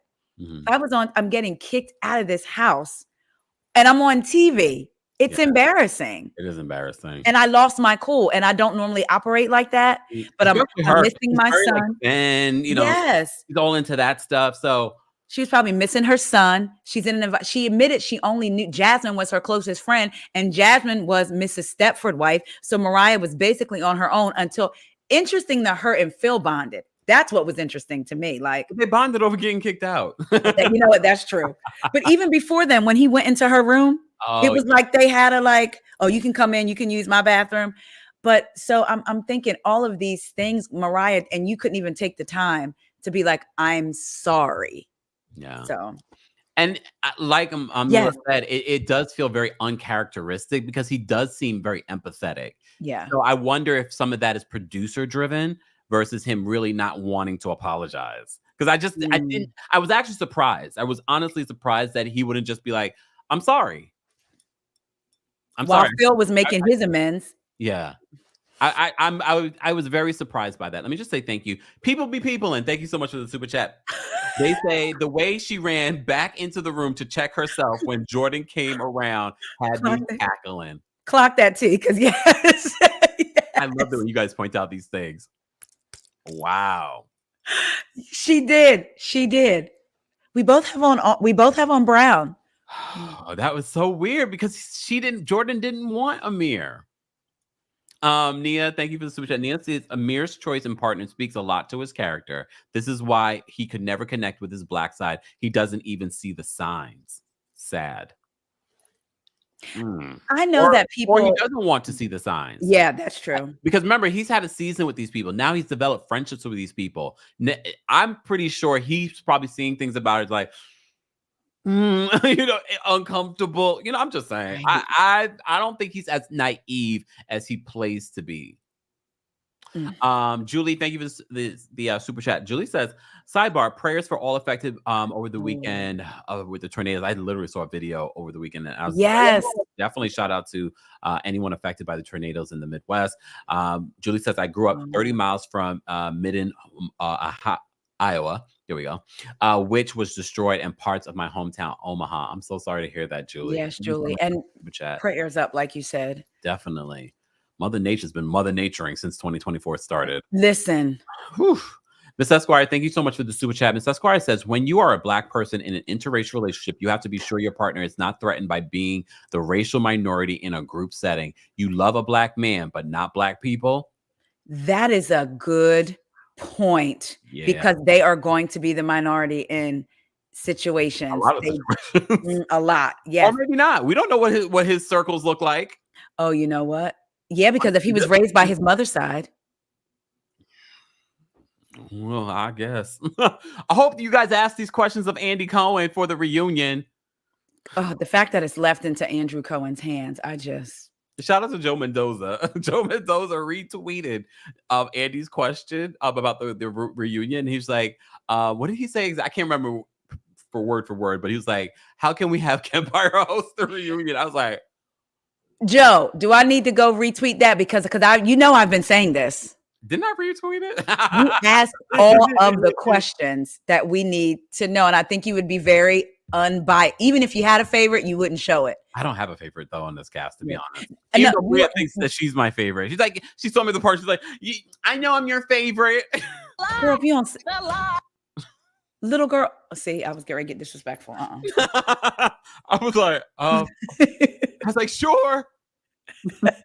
Sure, girly. I'll give Bria some credit when we get to the end of the episode, though. I will give her something at the end of the episode. Well, speaking of Bria, so Bria and Mariah have their conversation at the cocktail party. Phil has a conversation with the guys. He pulls the guys aside and has a conversation, and he makes excuses. He makes excuses for why he acted the way that he acted, and he was drinking, and they were like, don't do that. Don't do that. It wasn't that. Sidebar, you notice the shade that Nick said? He was like, yeah, Phil and I are not going to be hanging out at the same spot. Listen, Nick said he is a world traveler, baby. And Phil, the furthest Phil has gone is to Martha's house. So NYC MP says, Kempire, you lie. Preston is your favorite and most of ours. No. I like Preston, but no, I don't have a favorite. I really don't. I would tell you guys if I had a favorite. Why would I lie about that? I'm not trying to be unbiased here. I really don't have a favorite on this cast. I like Preston, though. I do like him for a variety of different reasons, but I wouldn't say he's my favorite. Come on. Well, did you see Brooke Ashley? I was screaming, tweeted, and I'm paraphrasing. I don't need the cast to educate me about. I don't need the cast that didn't know who Arthur Ashe was to educate me about Freaknik. I said. Okay. I said, come on, Brooke. That was good. I mean, points have been made. Points were made. Yeah. I mean, at least they got their facts right, I think. Yeah. In regards to Freaknik. I did like Jordan DJing. I thought that was cute that she took over. She's into DJing now. She said she's gotten to DJing late. But before we get to the Freaknik party, I do want to hear your thoughts on the guy's reaction. Amir even stepped up because Phil wouldn't even let him finish a sentence, and he called him out on it. I was like, look at 5'4" Amir stepping up. He did that last season too to Phil. And yes, he did. And listen, when Amir was in them little shorts, I said 5'5", thick in the thighs, every thug's dream wife. See the love in their eyes. Come on, Amir got a shape on him. I did notice that. Wait a minute. You saw him in them shorts when you go into the party. I said, I see them every time he has them on, and I appreciate your services. Amir. I said it's all about that bass. No treble, no treble. But I appreciated. I will give it to Phil. I appreciated him having the conversation, pulling them to the side, whether it was producer driven, him driven. He did it on TV. He called them to the side, and I appreciated all of them holding him accountable. I was looking at Alex's face cracking up though, because I felt like Alex wanted to be like, no, man, I'm not even really here for none of this, bro. But he didn't. He listened. And I love how they didn't let him get away with it was the alcohol. No, you need to take accountability for what you did. And I did like at the end how he gave them all a hug and said, we need to do this for each other more often, meaning holding him accountable. Yes, Amanda. That was my first reaction. I was like, oh God, Nick is. Yeah. He's probably one of those people that are sort of like, it Yes. felt judgmental, but then at the same time, it was also funny. Yes. I can see how both can exist because we are watching a reality television show, but I do get classes from Nick. At Yeah. least he knew who Arthur Ashe is. So yeah, I mean, it's his doppelganger, so he should. I know, right? My God, he probably had people say that to him before. Yeah. Jordan, I appreciated that conversation. Jordan leaves the party early and she refuses to have a conversation with Phil. What did you think of her reasoning? Her reasoning basically was like, if I was mad at you before, after, in between, I'm still mad at you. That's it. Because he was DMing her, tweeting her, you still mad, laughing out loud. What do you think? People have been telling me that Jordan was different on Winter House. People are telling me what I've been hearing too. Jordan treats black men very differently than she treats white men. I need to hear your thoughts. I didn't watch the Winter House. I saw clips and I saw conversations that she was having. Mm-hmm. I'm going to say this. When you go back to last season, and this is, we all can have a toxic trait. And my toxic trait is loving women who could be slightly toxic. So when she stepped to, and when they're gorgeous too, right? Oh, pretty. Yes. So when she stepped to Phil and was like, I dare you. I said, oh, girl, yes. Get in his face. You should know you should not do that because if he had swung, that would have been a whole different conversation. So she instigated that. So I say that to say, even though Phil came in hot, I don't remember him coming in hot at Jordan. I remember her inserting herself into it like she has done this season in situations. No. So I feel like if the people whose toilet he pooped in, people he called names, if they can have a conversation with him, no, you don't owe him that. However, maybe for your own growth, kind of, because the whole, if I didn't like you, then I don't know you now. You didn't like him based on these actions. I get that, but you didn't know him. It's not like you've known him for years. And I see this repeated action in you, Phil, and I just can't do you, right? No one is saying y'all have to be best friends, but it's like, at least Preston and him can exist in the same house with the guys. Jordan is going to bring that heavy energy of not liking him. It's just not going to be, I'm going to keep to myself. It's going to be, I'm going to keep to myself. And you're going to notice, like how everybody noticed at the dinner, she wasn't talkative because she makes it noticeable. So I just felt like, awkward. Yeah, she makes it very, like you, and those people like that, to me, they're very much selfish with their emotion, because when you're okay with making an entire environment about you, that's irritating. So it's okay. Everyone keeps telling me this. Yeah. Bonji says, I watched Winter House. She flirted and considered a white man. She wasn't as exhausting as she is. I keep hearing that too. Vineyard. People have been telling me that. So now I feel as if that I don't know. I just feel, oh God, what do I feel? I feel like because of it's interesting that the profession she chose to be a part, like she is upset with men sexualizing her. And I get that. As a woman, I definitely get that. There's no worse feeling than walking somewhere and feeling like you've been just undressed publicly with someone's eyes and you can feel it, right? Yeah. I get that, which is why it's interesting to me that she chose that profession to go into, because that's what that profession is built on. You taking your clothes off and men lusting, and women looking at those magazines and lusting after you, right? And there's nothing wrong with that profession, but for you to have such a strong reaction to a man even showing interest in you, Amir, she had such a strong reaction to him.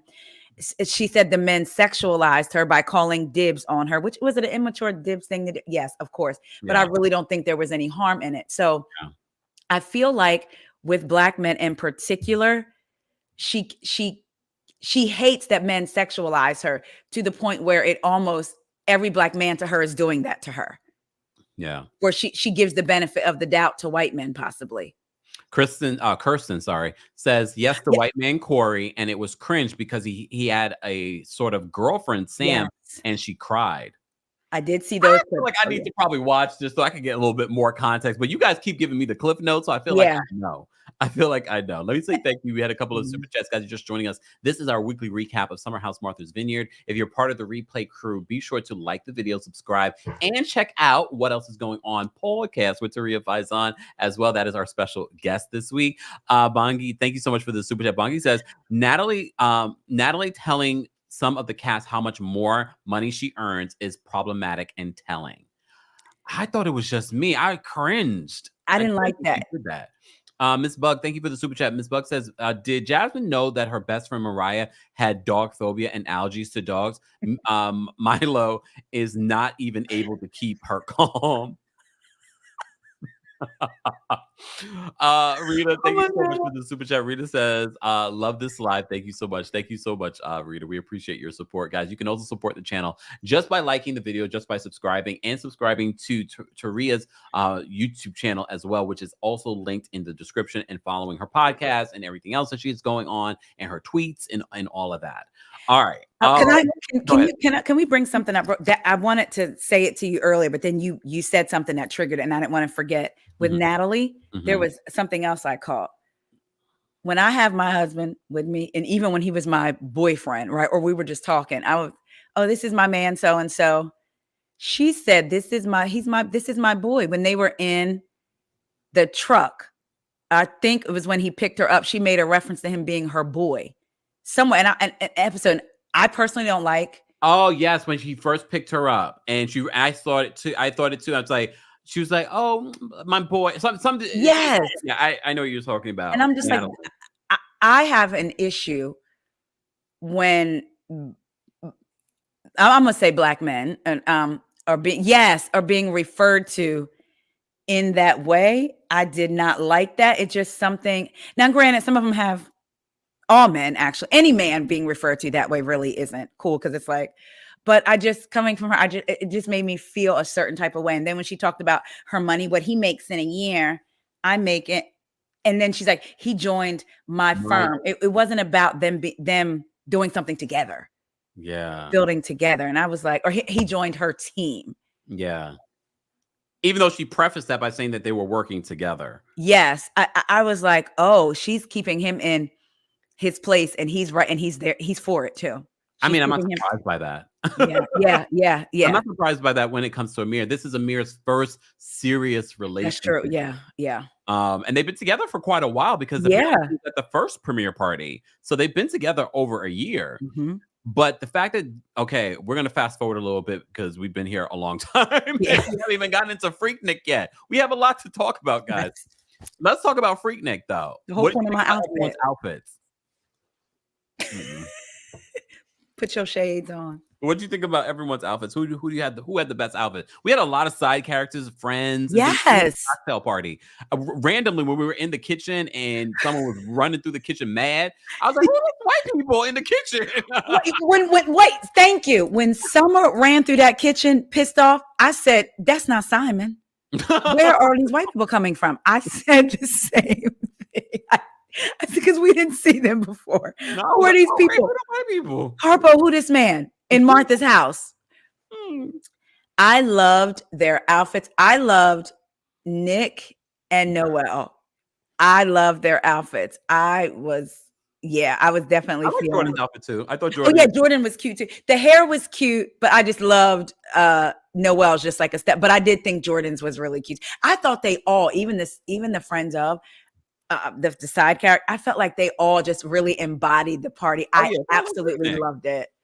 And when Donald was dancing with Noelle, I was like, "Come on!" They were like, right. I was like, I wanted to be at that party. Like that's a party that I watched on TV. I even told my husband when he came home, I said, "I want to go to a Freaknik party now. I just want to go. It would be so much fun." Okay. Everybody put their cameras up, their phones up before we get in there. I don't know if you're into tattoos, but it felt like the ladies like Shanice, who else? Jordan. They were all like they were feeling on Nick because Nick came down. He had those fake tattoos on. Alex had those fake tattoos on, but they were Alex really feeling Nick's tattoos. Yeah. How did you feel about Nick's transformation? I felt like it was amazing to me. I felt like it was almost like Clark Kent and Superman. Really? Like, oh, Nick could actually be this person. He could be that. He could not be, I travel to South Africa and the Hamptons. Phil and I would never be in the same room to big booty hoes. Dun, dun, dun, dun, dun, dun, dun, dun. You heard what Denise said. She said as soon as he opens his mouth, it's Nick. It's Nick. Exactly. Yeah. So I love the transformation. If I had to give an award, I would give it to him because he took effort into it and he really did look like wow, you know what I mean? And he embodied it. So if I had to pick a winner, it would be Nick. I just love that he made the effort with the chain and the tattoos. I love that. I love tattoos. So. Doing all those tattoos, that was definitely a lot of effort. Alex, I hope his skin is not sensitive and he break out because I would break out. A mess. First of all, before we move on into the Freak Nick party, freak emphasis on Nick party. That's good. Freak Nick. I like that. Alex was on Watch What Happens Live. I did have an exchange with Alex because I wanted to say congratulations because he came on our platform and said that he hadn't been invited to Watch What Happens Live. I was shocked. I was like, oh. And he did say, he's not sure if it was because of what he said on my platform, but he said, thank you.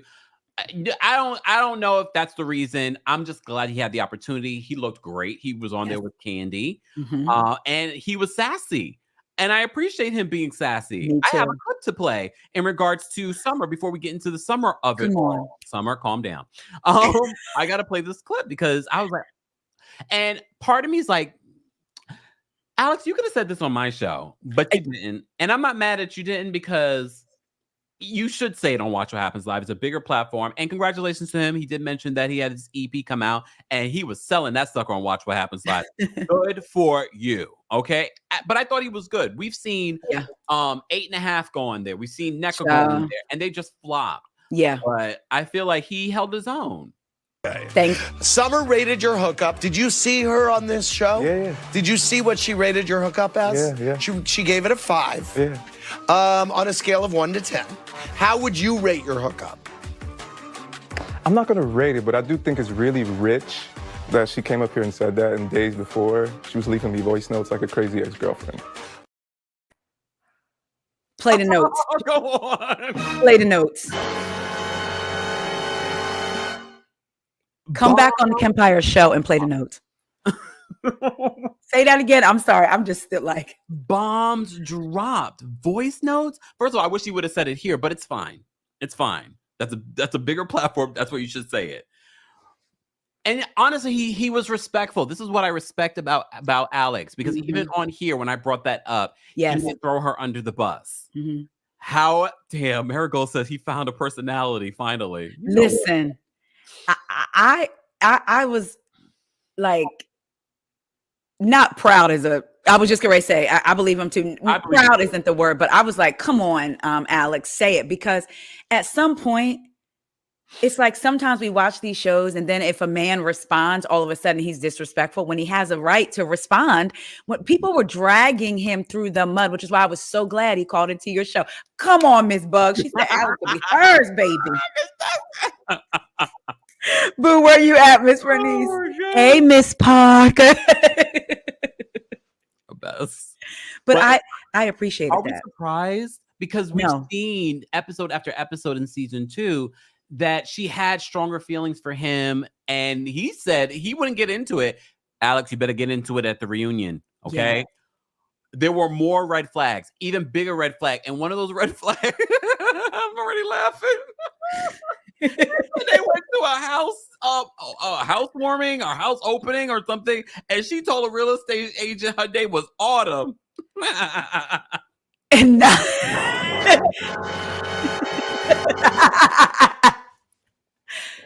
that's more than a red flag. Not summer, spring, summer, fall, autumn.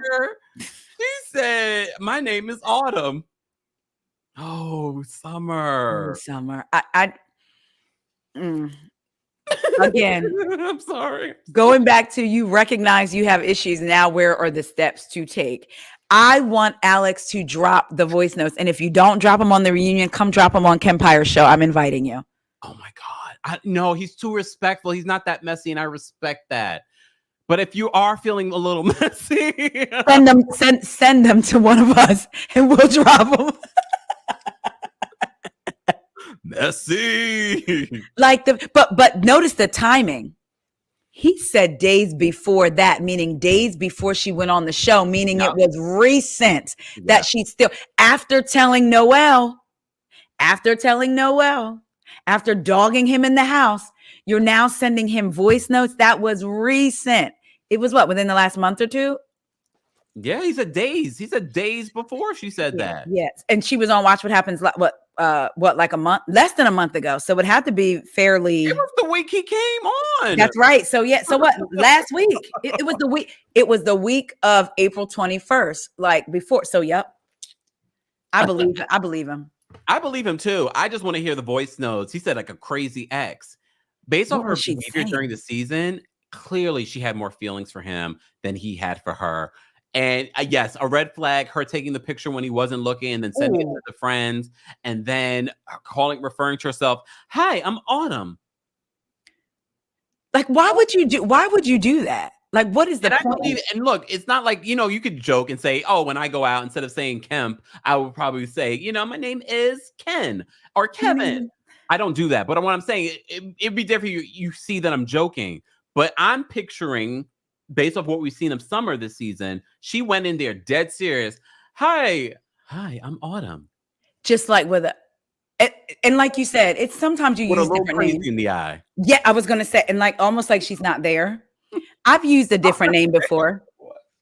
I was in a McDonald's and it was busy and they were taking names, and I just found this to be funny, and I gave myself a good cackle. So the person in front of me, his name was, when she was like, she took his order, she said name, he said Simba. So she wrote it on the receipt. So when it was my turn, she said name and I said Nala. And I chuckled. I gave myself a laugh for a good 2 minutes. And when I was single, maybe I would throw out a name here or there, but I generally wouldn't introduce a realtor. Autumn. I think that things go a little bit deeper with Summer than we know. You could almost see her fighting. We could see her inner battle outside when she was fighting with Bria, and then, "I'm sorry, I came up to you 7 times. That's why your man don't F with you. I'm sorry." It was like, okay. Something really was going on there. And I am Shanice eating the wings. Flats are my favorite. He made me laugh when they showed her. They went into the room and she took a good bite out of that wing. And then she sat back and she was chewing. I was like, I'm you, Summer. Shanice is funny to me. And I think Shanice kind of, at first, I understood why she was irritated with Summer when Summer was like, Shanice dressed as the worst. Mm. But then when she explained how Summer knows what she's going through, and then watching Summer, it kind of made me feel like maybe she did say it as trying to be like there was something deeper that Shanice picked up on that maybe we, the audience, didn't. Yeah, and they can talk about that at the reunion. Let's just quickly talk about this, and then we're going to get into the summer of it all. Amir, they're in the pool. They quickly get out of the hot tub because they start playing a game that she doesn't want to be a part of, Natalie. But before that, they're asking questions about their relationship. We find out that Amir and Natalie moved in with each other 2 months in. 2 months. I don't even think I know your middle name, not even being funny, but 2 months. I was like, oh. And Amir is, first of all, this is when we also find out about him being in real estate. He does the regular people real estate, and she does luxury real estate. And she was like, yeah, what he makes in a year, I make in a month. Okay, fantastic. Low key letting us know you fund your lifestyle too, then you take care of everything. That's what I was like, is she trying to let us know that she is the HBIC? I mean, clearly she is. She probably is. But not only that, he then said, they're asked the question, what's the next step for you guys? And he says that engagement.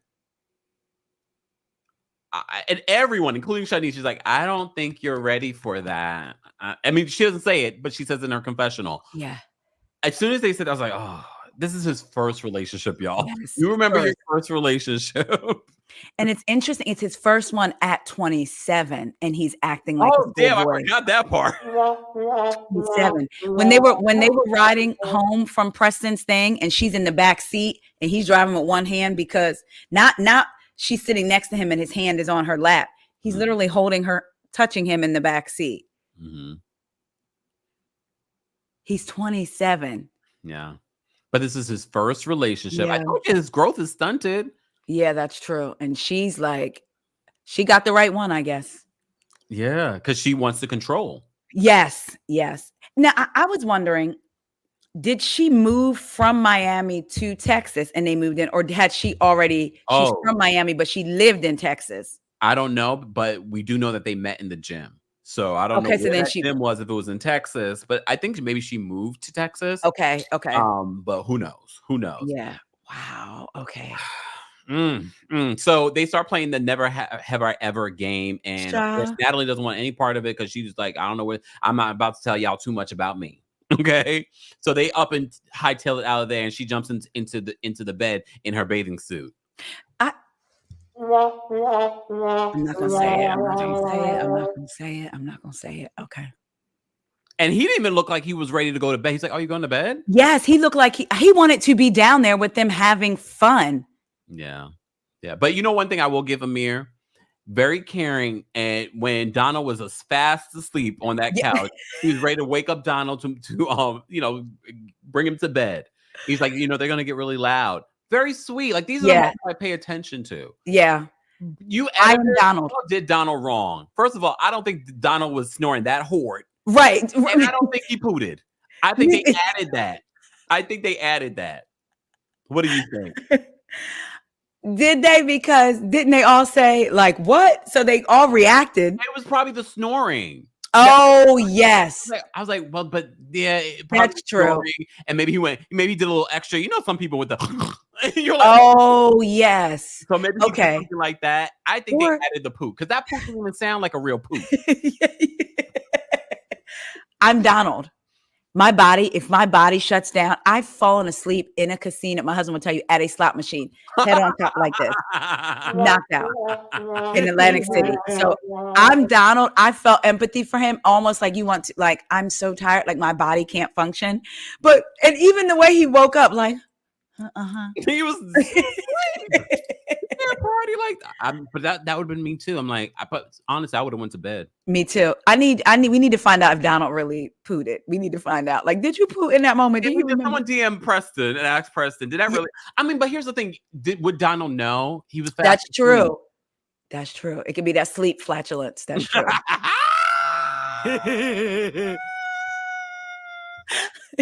That's the thing. Sleep flat. So while they were in the hot tub, this conversation about never have I ever leads to an argument between Summer and Bria, because Summer's like, you guys are not even playing the game right. And she storms off. Summer clearly is inebriated. She's clearly drunk. Oh. And anytime you argue with Bria, regardless, Bria is always going to be like real hot. Yes. There's even if it doesn't need to be, she's always has this sort of like hot reaction. So already it gets hot, but they seem to fix it in the hot tub. They fixed it. All of a sudden, they go upstairs. Shanice and Noelle are having fun, and Kiki Bria's in the corner laughing and stuff like that. Summer comes in, and then it leads to them rehashing it again. And she's like, I apologize to you like 7 times.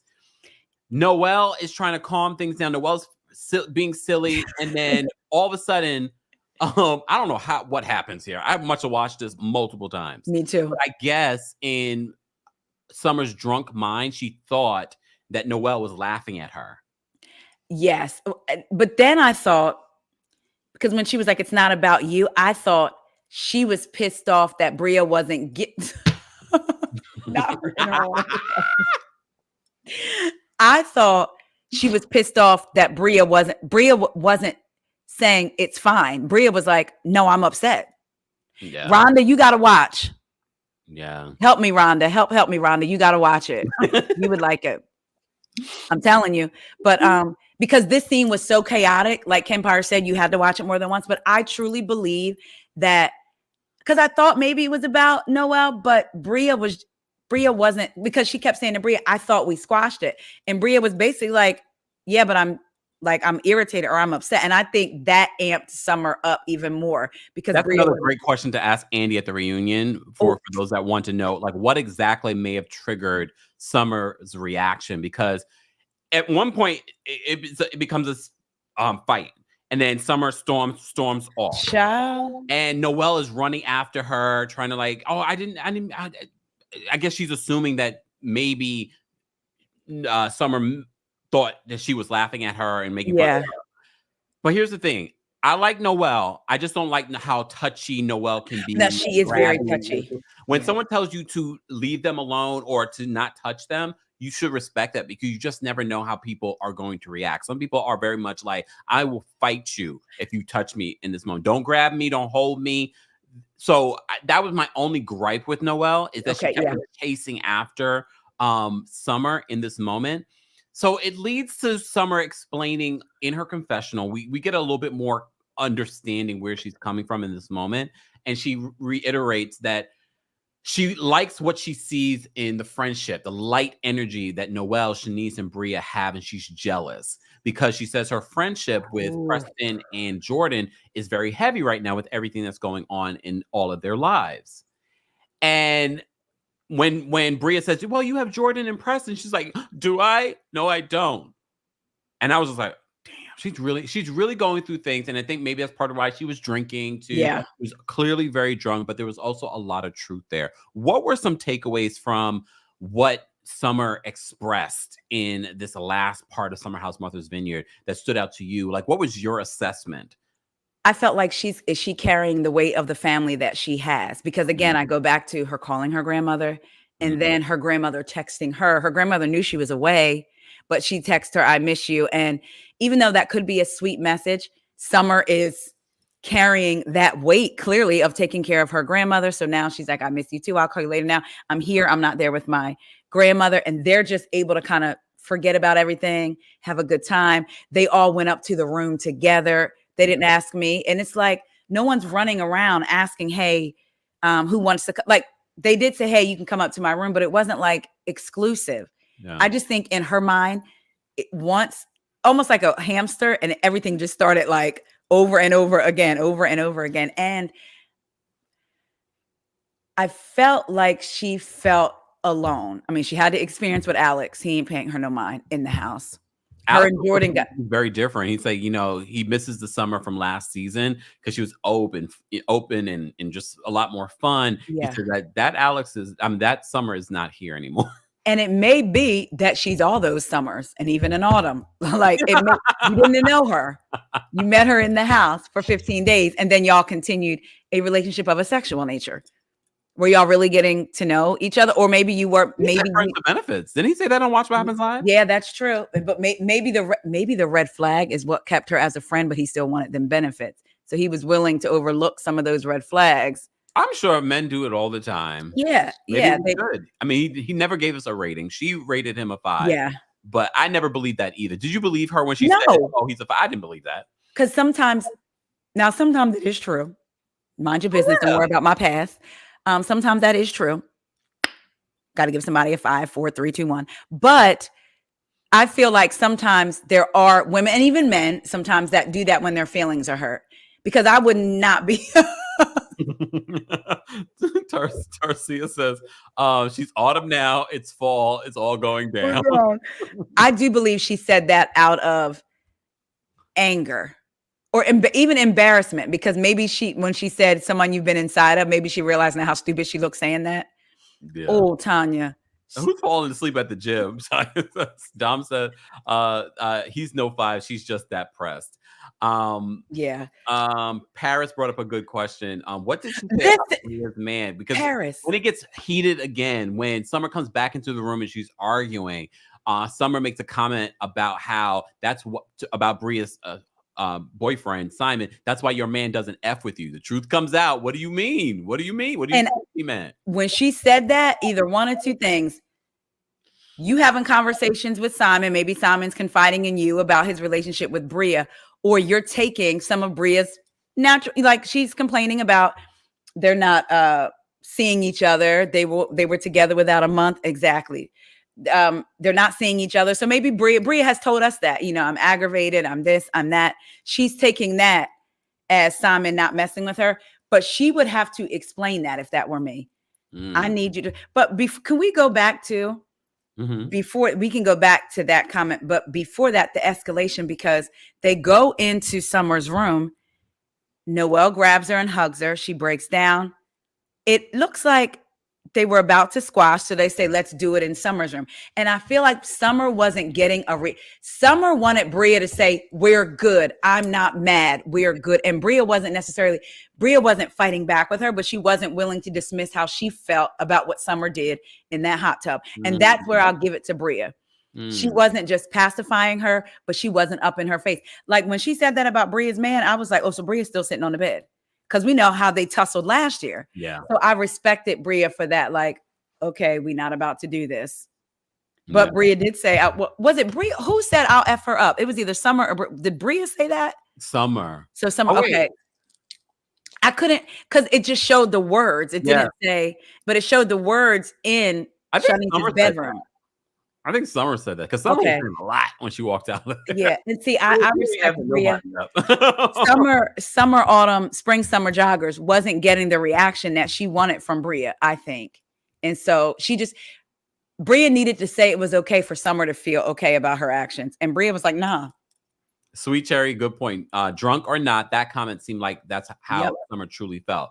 Oh, I believe it. Me too. I think some of us feel that way about Simon and Bria. Simon didn't come for you, Bria. Simon came for the people in the house. Simon loves him some Bria. That's one thing I will tell y'all. Based off of the interview, based off what we see on the show, he loves him some Bria. Yeah. All right. Bongi, thank you so much for another super chat. Is Jordan really a DJ professionally? I don't know about professionally, but she's been doing it. She's definitely been doing it. Rahina, thank you so much for the super chat. Rahina says, hi, Kempire and Taria. Hope I spelled your name right. Nope. The description.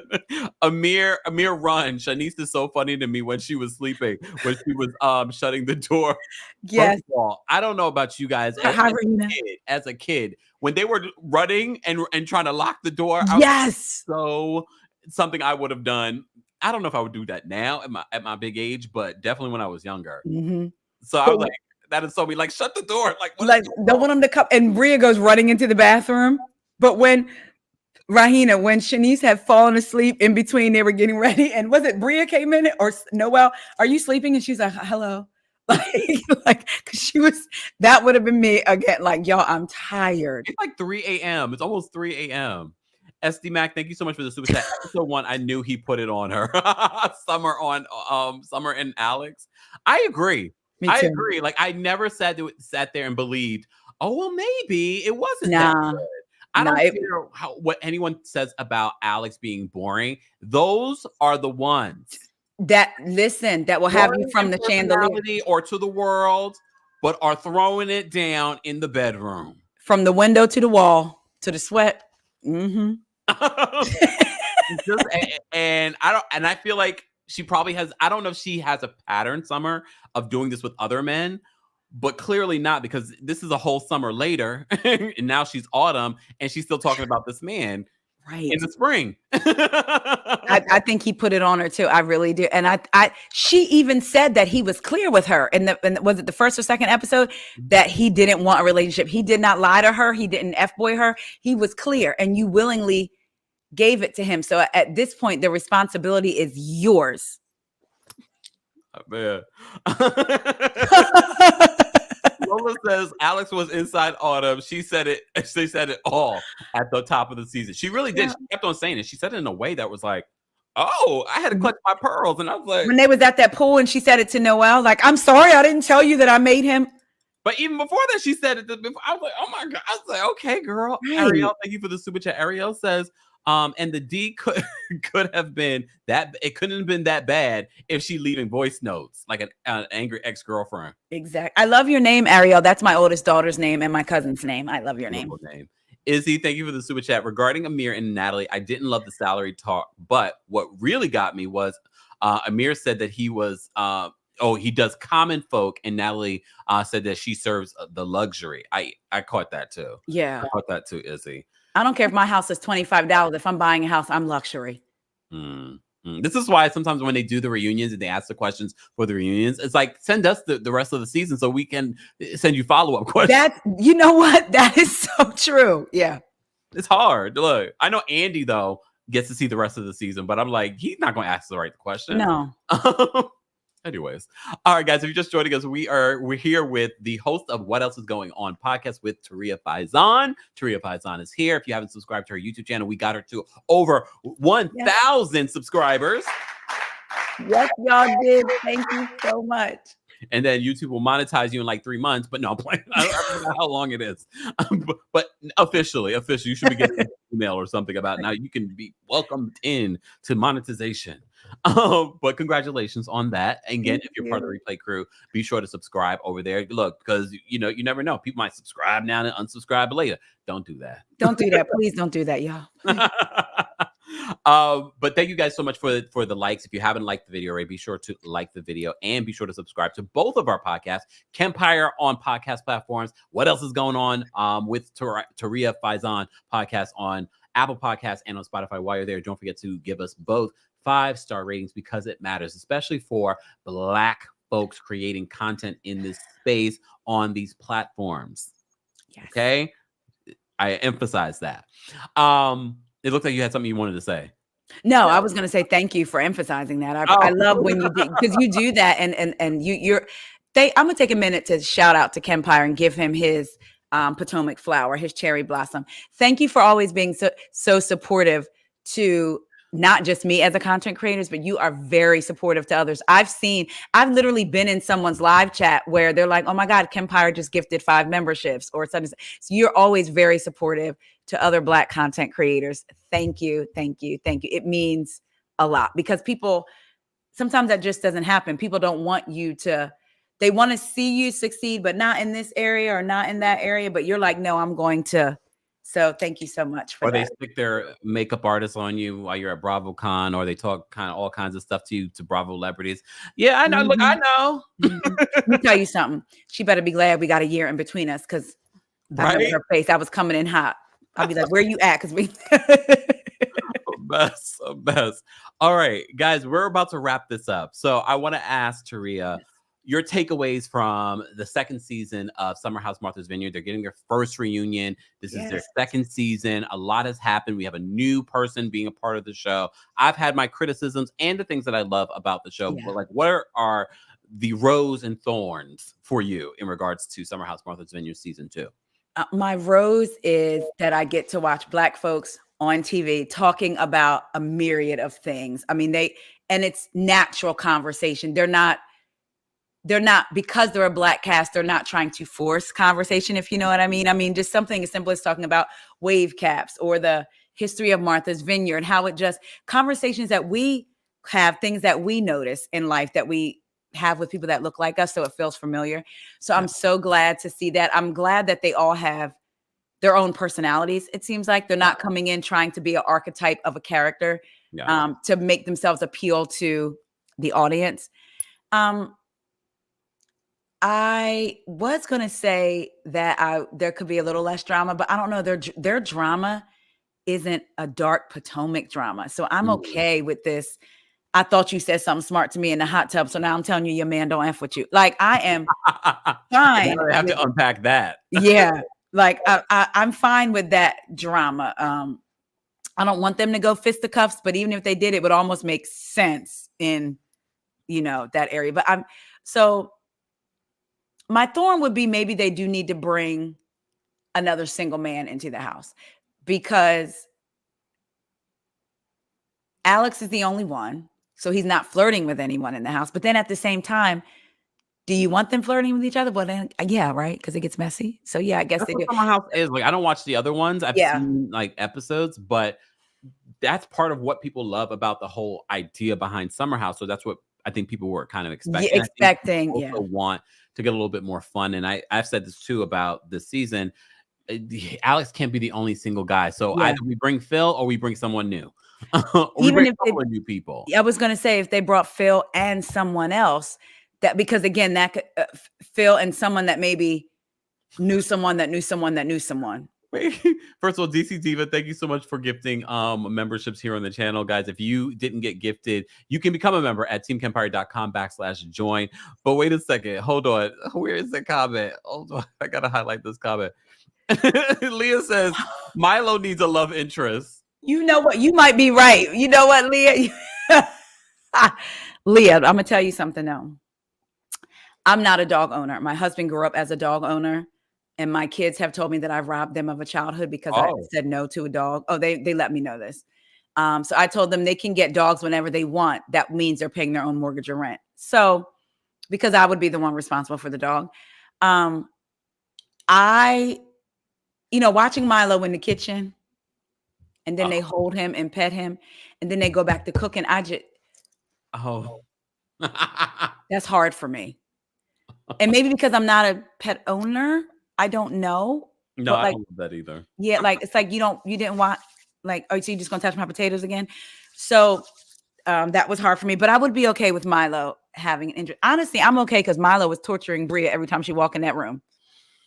Every time. I thought of Milo tearing up that room, and then she asked the question, "Who did this? Yes, who did it, girl?" The way he was tearing it up, like he was fighting, though, for real. It was like he was doing it with an intention. He's aggressive. He's being aggressive because she's leaving him in here probably too long, in that room too long. And he wasn't like that from what I remember last summer. No, we're seeing a whole nother side. And whenever Bria, you notice when he poops a lot, Bria's not around a lot. They'll be like, "Where's Bria?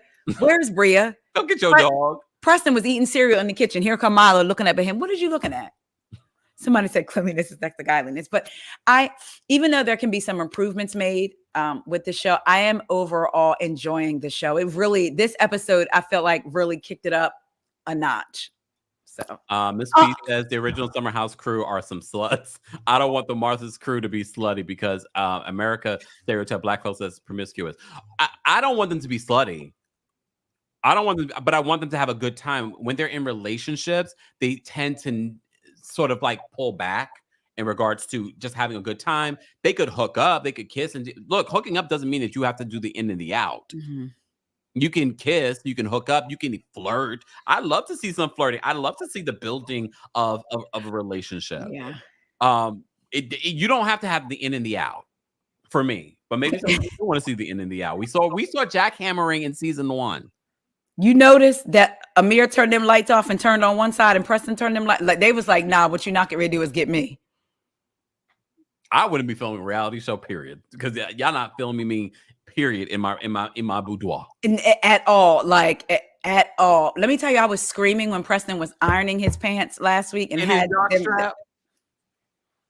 So why am I seeing this right now? Full booty cheeks, like full booty cheeks. I can't even look at you, Preston, in the face when I see you next. I done seen your whole tail, Preston. Whole tail. I was more mad that it wasn't. Look, we're getting to the age of TV where now somebody can say, "I can be with your man because he got a dimple on his cheek." And well, yeah, they might not be lying because we didn't seen it. We didn't seen it. But I hope for the next season, though. I've been saying this since season 1 that we have people that have real roots in Martha's Vineyard. Yes, we know some of these folks have gone up there to summer, but they don't have the roots of what people that really have summered in the vineyard. Yes. Like they have family history there. They don't have that. I wish they had at least one person that did, because I think the experience would be very different. And it would be very different than what we watch on Summer House, because I know they don't know folks that live in the Hamptons either. Right. That's true. And because of the richness of Martha's Vineyard. And to me, I do like seeing Black folks there. Black folks live. I think sometimes the world thinks that you have got to be something to be at a certain spot. Like me and my husband went away with 9 other couples last September. 9. And when I tell you, we stayed in a house with 12 rooms. So we each had our own bathrooms, our own bedrooms.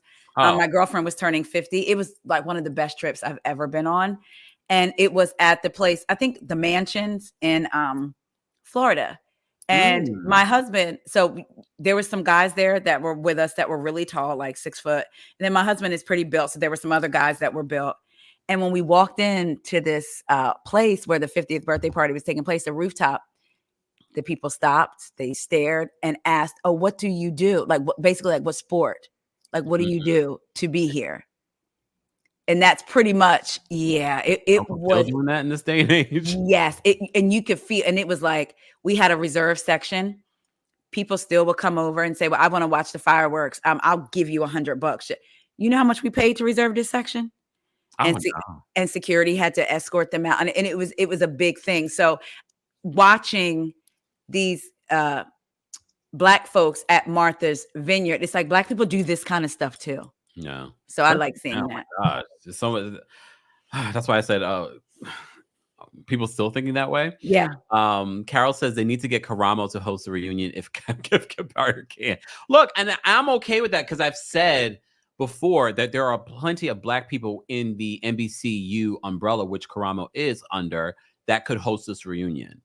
I want people to host the reunion that are committed to understanding the show and the history of the people on the show, which you are. You've talked to some of the people on the show, and your experience has shown, those interviews have shown that you do know the right questions to ask, and you're committed to watching the show. You're not studying up, and I'm not saying that anybody else isn't, but you're not studying up or trying to play catch up. You break you break down every episode, so like you know the episodes. But I will say this, even if I did host a reunion, there'll be some of y'all, "Oh, why is he hosting the reunion? Oh my God, he was terrible. Blah, blah, blah, blah." Or what about why he ain't asked this question? Because sometimes when you have people on your platform, it's like the goal of the interview is not to necessarily hold someone. You ask the questions, but when they answer, it's not the goal of the interviewer to attack them, because you want to create a comfortable space for them to have conversation. So MM says, "Am I the only one who thinks Andy should host?" Probably in this room. Look at this room. Here's the thing, and I don't want to harp on this in regards to, because I don't think Andy's a bad host.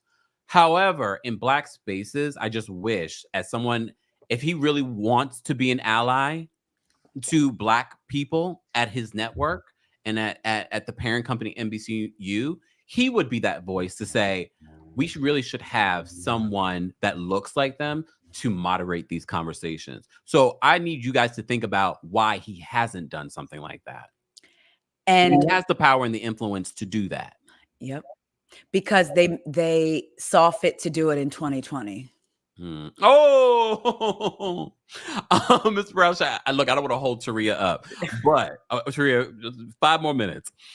Ms. Brown just asked us a question. Do y'all know, Kempire and Taria, what time of year they filmed the season? It seems like we're still not at peak Martha's Vineyard summertime, and that would help with more events and background people. It was basically the same time of year that they filmed last season. Again, so really off season. And the reason why, we have to think about budgets. Remember, this is a very new show. If they filmed during peaks, first of all, they would have to book it now. They didn't know that they were going to get a second season in order to film it on time for peak season. But you're right. Maybe in season 4 or 5, maybe. That they will be able to do it. And as you could probably saw, it was kind of chilly during Freaknik. It was kind of chilly during Freaknik. So it wasn't at the prime time to be in Martha's Vineyard. But I get it. Budgets. It's expensive to permits, right? And all of that. And all of that stuff, all of those things. And who knows? I don't know how Martha's Vineyard works when they set up the permits and things like that. They might have a council that says, yeah, you can't film this time of the year. Remember, people in the vineyard are a little, snooty. And they were like, no. Okay. The president's here. No. Oh, good point. I'm just saying, but it's a great question, Ms. Brown Sugar, because I know a lot of people are wondering, why can't they do that? Again, we have to think this is a business and this is a new show and it's a Black show. So, they didn't give them enough money. Thank you so much for the super chat. You'll get answers to the questions we need. I want to know, the other summer house kids get their stuff delivered. Did Amir get reimbursed for swiping that card for all that food? I know there's like behind the scenes break the fourth wall. Yeah. Julie says, I left to watch your podcast. You have a fan. Thank you, Julie. My boo, Julie. Thank you, Julie, for another super chat. All right. Before we go, what is coming up for you, Taria Faison, and your podcast and everything else that you're working on? Are there interviews that we need to be looking out for? What can people expect from listening to your podcast and watching your YouTube channel? Well, thank you. So first, I want to thank you for having me. Thank you to everyone watching, your kind words, your subscribing, giving me a chance. I do not take that for granted. You could be anywhere else literally right now, and you are here watching me on Kempire's channel. So I appreciate that. So the podcast, What Else Is Going On, is exactly that. What else is going on? We're talking reality TV. We're talking pop culture. We're talking today I did a story about a law with the DC police and how I was like, what's really going on. So I want to talk about all the things with you guys. Coming up, I have people I want to come on the podcast to interview, but I've got to send the emails. But hopefully now being monetized, I can take a break from actually working. No, I'm just joking. To send the emails to the people to come on. Kempire will be on. Somebody has a birthday coming up, so he's going to have to come spend his birthday with moi over at the What Else Is Going On podcast. But yeah, just come over. You can go through back episodes. I've recently talked to Preston, talked to Gertie. There's a couple other people over there that you may be interested in. I've talked to Kempire multiple times. So come on over and check me out at We Go Podcast. Go ahead. We Go Podcast. We Go Podcast on Twitter, on Instagram. That's it. And on YouTube. Did you see the rumor that about the Housewives of Miami, what's going on over there in regards to possibly Gertie not getting a contract for next season? So I heard that they were doing a cast shakeup, which doesn't make sense to me when the cast to me flows so effortlessly. And in that, I heard Gertie I had heard sprinklings, but I don't think I've heard this new one. Yeah. I would be very upset because Gertie has a story still. Yeah. And at the same time, I think she fits in well with the cast. I feel like they have a great cast, but I heard Gertie and Julia. That's a rumor. I haven't heard from multiple sources. I just want to emphasize that. Can I tell you something? How pissed off I would be? I'm sorry if they removed Gertie and Julia at the same time, because Julia could have went 2 seasons ago. But that spread that she was giving out at BravoCon, delicious. Oh yeah, that preserve that she had, yum yum yum yum. I will be very upset if she didn't, because I feel like there's more to Gertie, like even more. I want to see her and Kiki's relationship. I want to see her and Nicole are good friends. See, now you better make me upset. I mean, they have a great cast. They do. I don't know why they would do even with Julia, even if they kept Julia, like I understand, because Julia doesn't take away from the show still being great, and Julia definitely checked in this season. So boom, that's a word, that's a rumor on the street. I just want to emphasize, guys, that I haven't heard it from multiple sources, but that's things that people have been talking about on socials. That's interesting, considering now that contracts are being talked about. We see Larkus back together. Yeah. Okay. I still want to see the Gertie spinoff show where she Gertifies something. Yeah. Oh, that would be so. Yeah, I like that. I like that idea. I've been pitching that idea. Let me just highlight some of these comments. Sassy says, Shanice said, lock the door and sent Bria to hide in the bathroom. She said, Bria, you can't fight. I caught that too. And I was like, is she saying, Bria, you can't fight? Like, meaning we can't have you fighting? Or did she mean like, Bria, you can't fight? That's what I thought. Okay. Okay. Another comment. I would say your name, but I just have no idea how I would pronounce that. Kempire, since you aren't trying to host the whole reunion, why not host a segment of the reunion if the opportunity presents itself, like they allowed Nicki Minaj to do, which to me was a waste. So you want me to be a waste? No, but I thought that too. I was like, that would be cute to do a segment. I wouldn't mind. Look. I mean, they're probably filming this week. Anyways, but I appreciate all the love, guys. I appreciate all the love in regards to that. And we appreciate Taria from the What Else Is Going On podcast for dropping by for our Summer House Martha's Vineyard recap. Guys, if you're part of the replay crew, be sure to share your thoughts, opinions, and how you would rate this week's episode and weigh in on what I had to say, what Taria had to say, what played out in the episode. Thank you to everyone that sent in the super chat. Thank you to our subscribers. Thank you to those of you that have been members, have become members, were gifted memberships. Thank you to those that gifted memberships. And of course, we could not do this without our King's Guards holding us down in the live chat. Let's continue this conversation in the comment section. I hope you guys have a great rest of your Monday. Oh, damn, it's Monday? I know. It almost feels like a Tuesday or Wednesday. I'm not going to lie. I was about to say, but I'll see you guys tomorrow live. Tuesday Takeover tomorrow at 12:30 p.m. Eastern, 9:30 a.m. PST. Taria, thank you so much for being here. Thank you to everyone that were in the building. We had over 1,700 of you watching our live recap. Be sure to like the video. Let's match those views with the likes. All right. Thank you guys. I will see you guys later. Bye. You bring the lighter, I got the fuse. You make a fire, I'll ask you. Follow my lead, just watch the shoes. Gotta turn the heat up to get this cool.